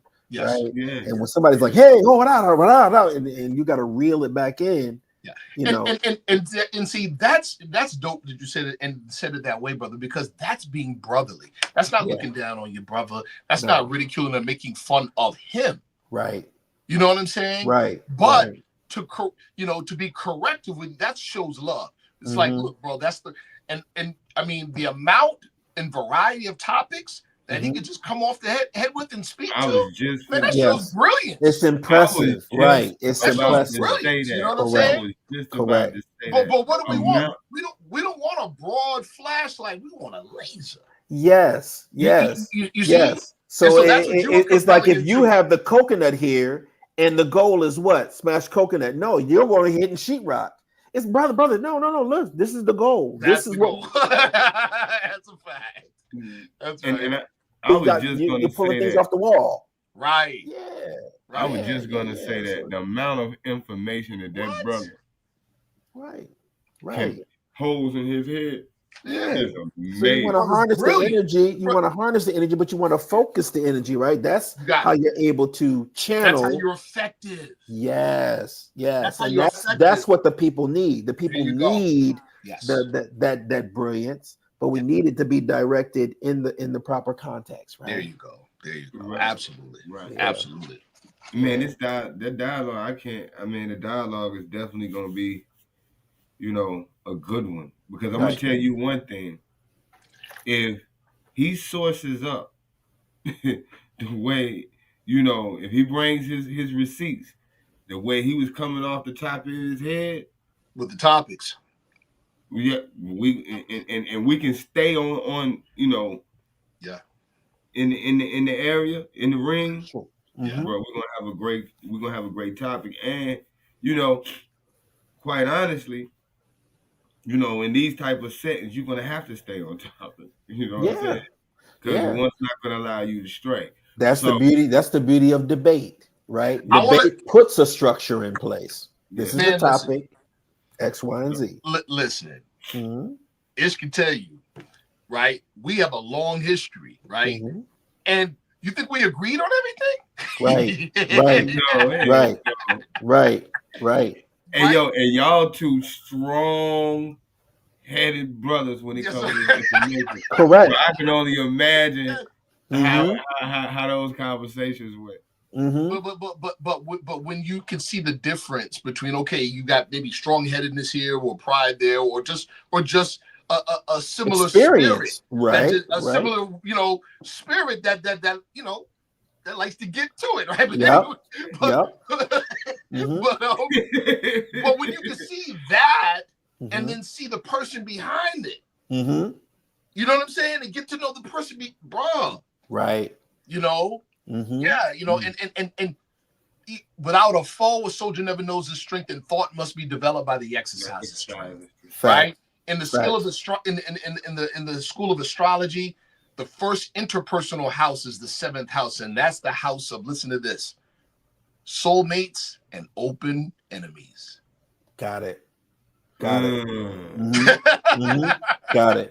Mhm. 7th house, evil. Mhm. See? Yeah. Because both do what? Make you prove you. Correct.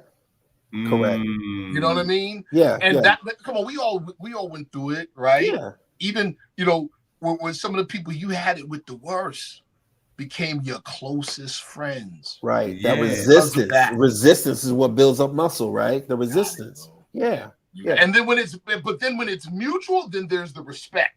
Yeah. Exactly. Like, Yep. Sheik 7 gets busy. Okay. Right.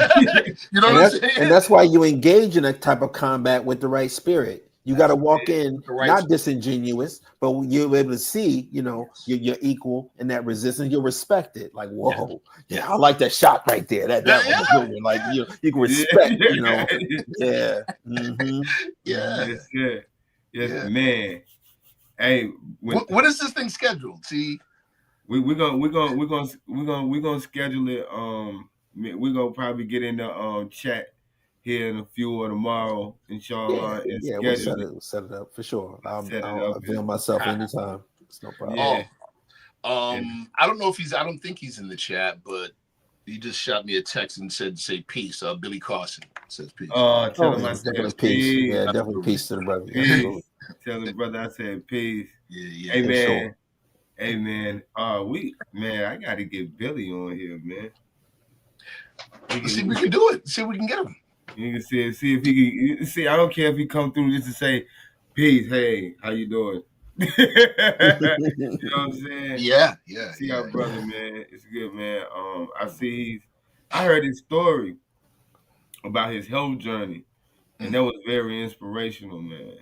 Very inspirational. Because today's his birthday. Oh man, that's what's up. Birthday day to the brother. I posted up in my chat. Somebody had did a video the other day about, was Billy Carson right? They were revamping the information. You saw that? Yeah. Yeah. And like I said, sometimes when information comes out, it may seem like it's out of season, or sometimes you got to catch up to information being shared, and then things get revealed, right? The revelation starts to come to you as far as, maybe that's they're rethinking information that was shared. It's like, see, don't jump out the window. Don't jump. Exact. Come on, man. Don't jump out the window. That's right. Yeah. Prophet said a wise man doubts often and changes his mind. Fool is obstinate, changes not, knows all things but his own ignorance. Yep. Absolutely. So I found that the irony. See? Yeah. And I don't know if I shared this with you guys. It was that whole situation with the West Huff. It was a setup. Got it. It was a setup. Yeah. Okay. But I don't think he'll mind me sharing how it was. It was a setup. Mm-hmm. He lives in a gated community. Got it. Okay. Mm-hmm. And so, so everybody in the community is close. Right. You know what I'm saying? Mm-hmm. Or at least you think so. Mm-hmm. Yeah. Okay. So he had that situation in Turkey where he got sick and almost died. Like he almost checked out. So recovery was slow, and he's back. He's just trying to take it easy. And so a member of his gated community, somebody he considered a close friend, right, European, and said, well, hey, I got a friend of mine I want you to meet. So all that took place at his friend's house in that gated community. They had the camera set up waiting for him. Got it. Yeah. Got it. Yeah. That's how that whole thing went down. Mm-hmm. And he was the main course. Mm-hmm. That was an ambush. That's what. Yeah. That's how that whole thing went down. Blindsided. Yeah. Yes. Yeah. Got it. Mm-hmm. Mm-hmm. Wow. Makes sense. Makes sense. It's crazy. Try to assess it. Try to tarnish your reputation, put a kink in your armor. Yeah, try to set you up. Mm-hmm. Absolutely. Mm-hmm. Absolutely. Devil always pays his bills. Right, exactly. And like I said, this is for them to come back and saying, well, maybe he was right. Maybe we got this wrong. Yeah. Says a lot. Yeah. Yes, sir. Yes, sir. Man. Listen, y'all, I gotta run. I'm about to run too. I gotta be at this airport at 3:30. So me, Zion waiting. Oh yeah. Shout out to the Ock, man. Top Ock. Yeah, top Ock. Good man. That's a good man. No. It's humbling to be in the presence of people that are so skilled in their related fields. When it comes to, I could, no patronizing at all. If there was such a term as Moorish American ethnology, our brother here, Ishmael Bey, is the foremost authority. Absolutely. Hands down. Hands down. Hands down. And I'll say that to anybody.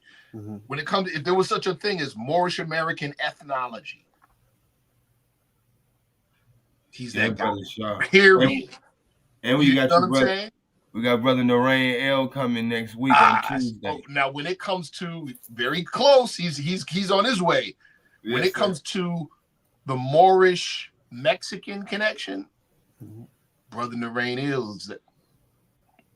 Bro, I got the PowerPoint. That's beautiful. Right? Hey, bro, I got the PowerPoint. It's mean, huh? Whoa.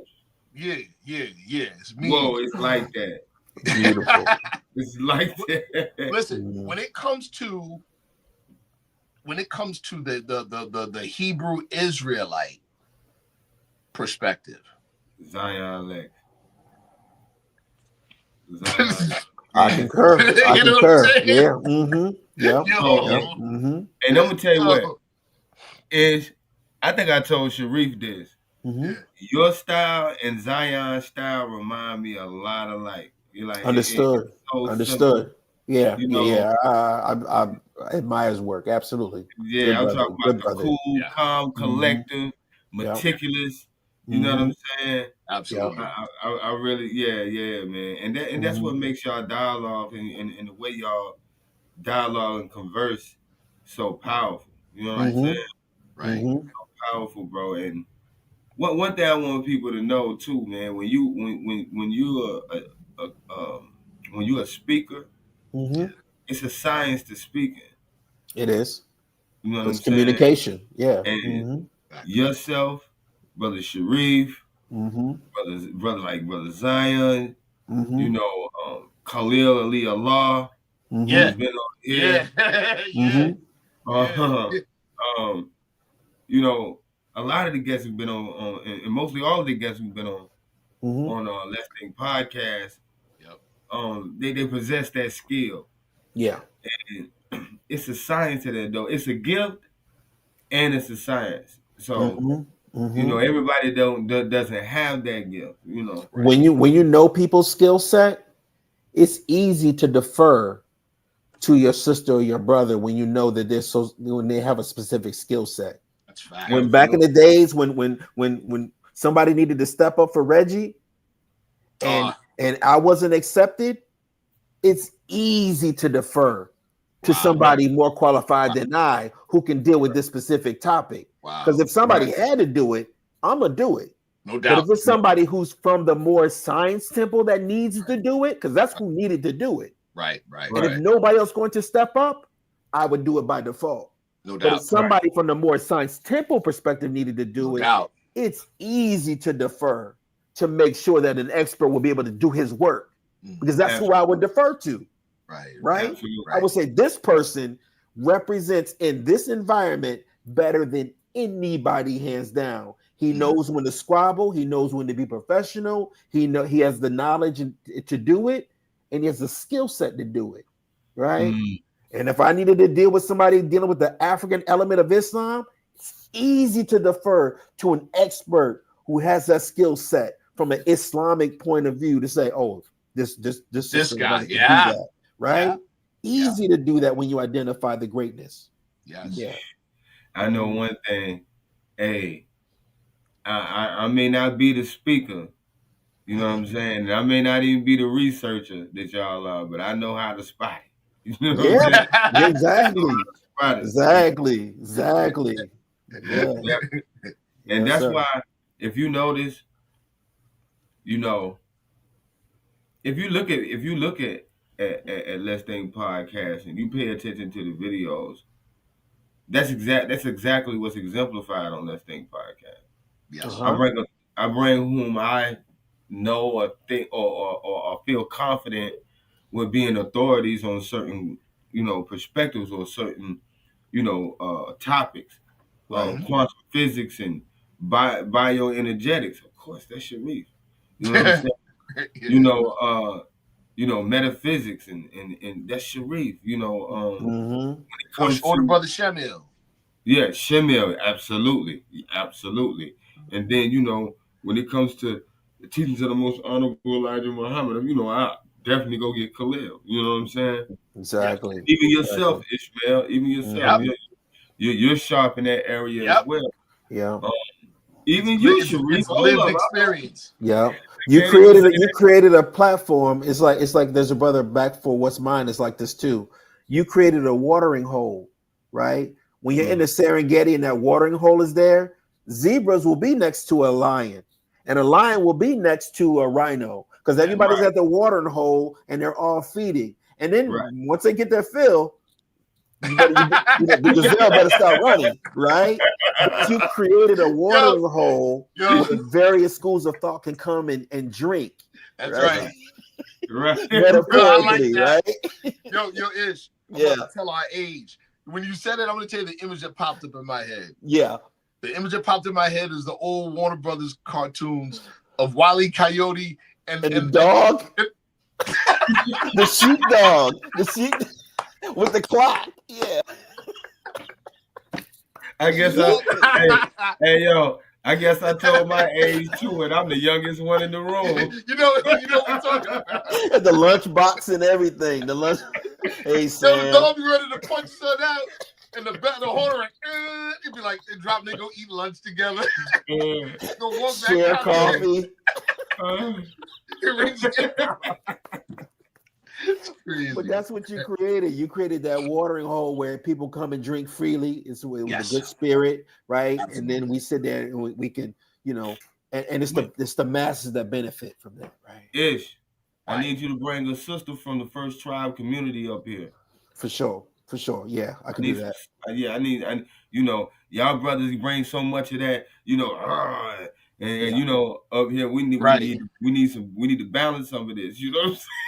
Yeah, I'll bring my cousin Phoenix Moon up here. She'll be able to break it down and stuff. She's been on Sonetta program and different programs and stuff. She's very at that. Praise be to Allah. Hey, Sharif. Yes, sir. Sharif. Well, I got that question we text about, that'll be a good topic. And also we need to do that reaction. We need to do that reaction video too that you Yes, sir. That's gonna be man. Absolutely. And I'm gonna keep it real with you. Yeah. That was touchy too.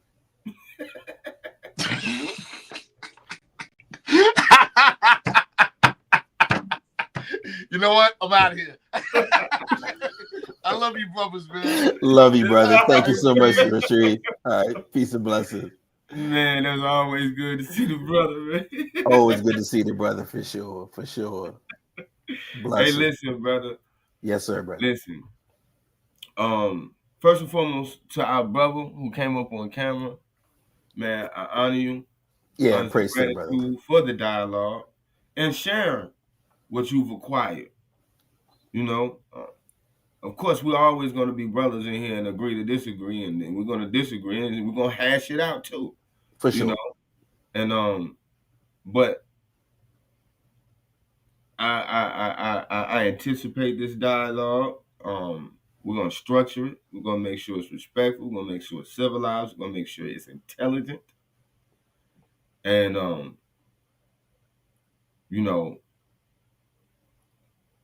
I'm gonna just let you know you finna be in the ring with a master.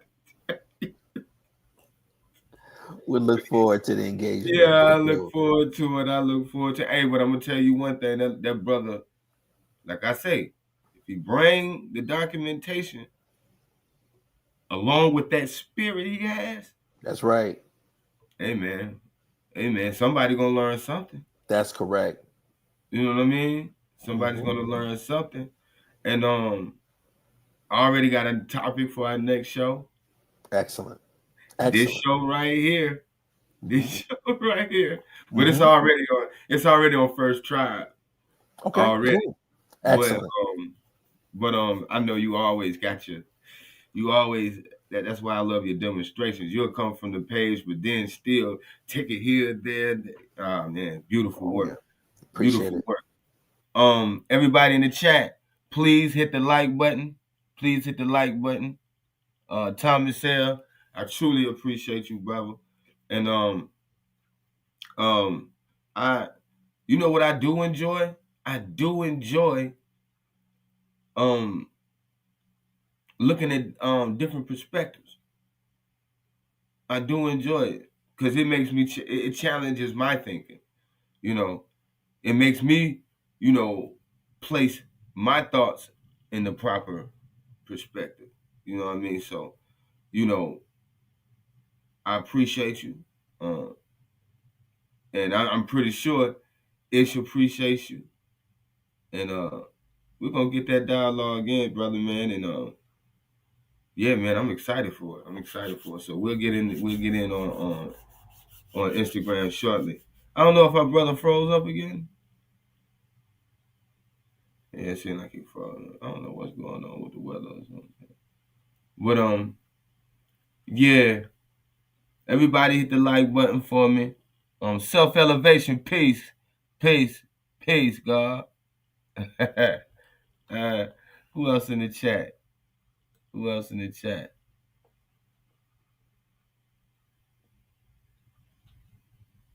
Daniel in there. Black-eyed peas, okra, watermelon, native to Africa.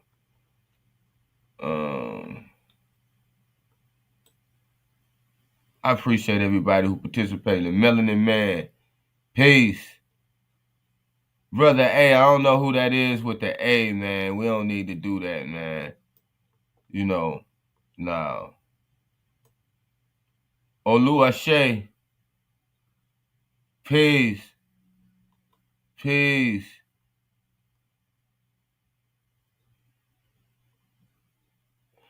Also, I need an EFI practitioner to come up on the show. Tell anyone, if one of you all in the chat know an educated EFI practitioner, a priestess, or what may have you, please have them contact me. But anyway, it's been a night. I'm finna get off of here, and we'll be back. We should see y'all, if not tomorrow or Sunday. We'll see you Tuesday. Islam, and remember, let's think. Islam. Peace.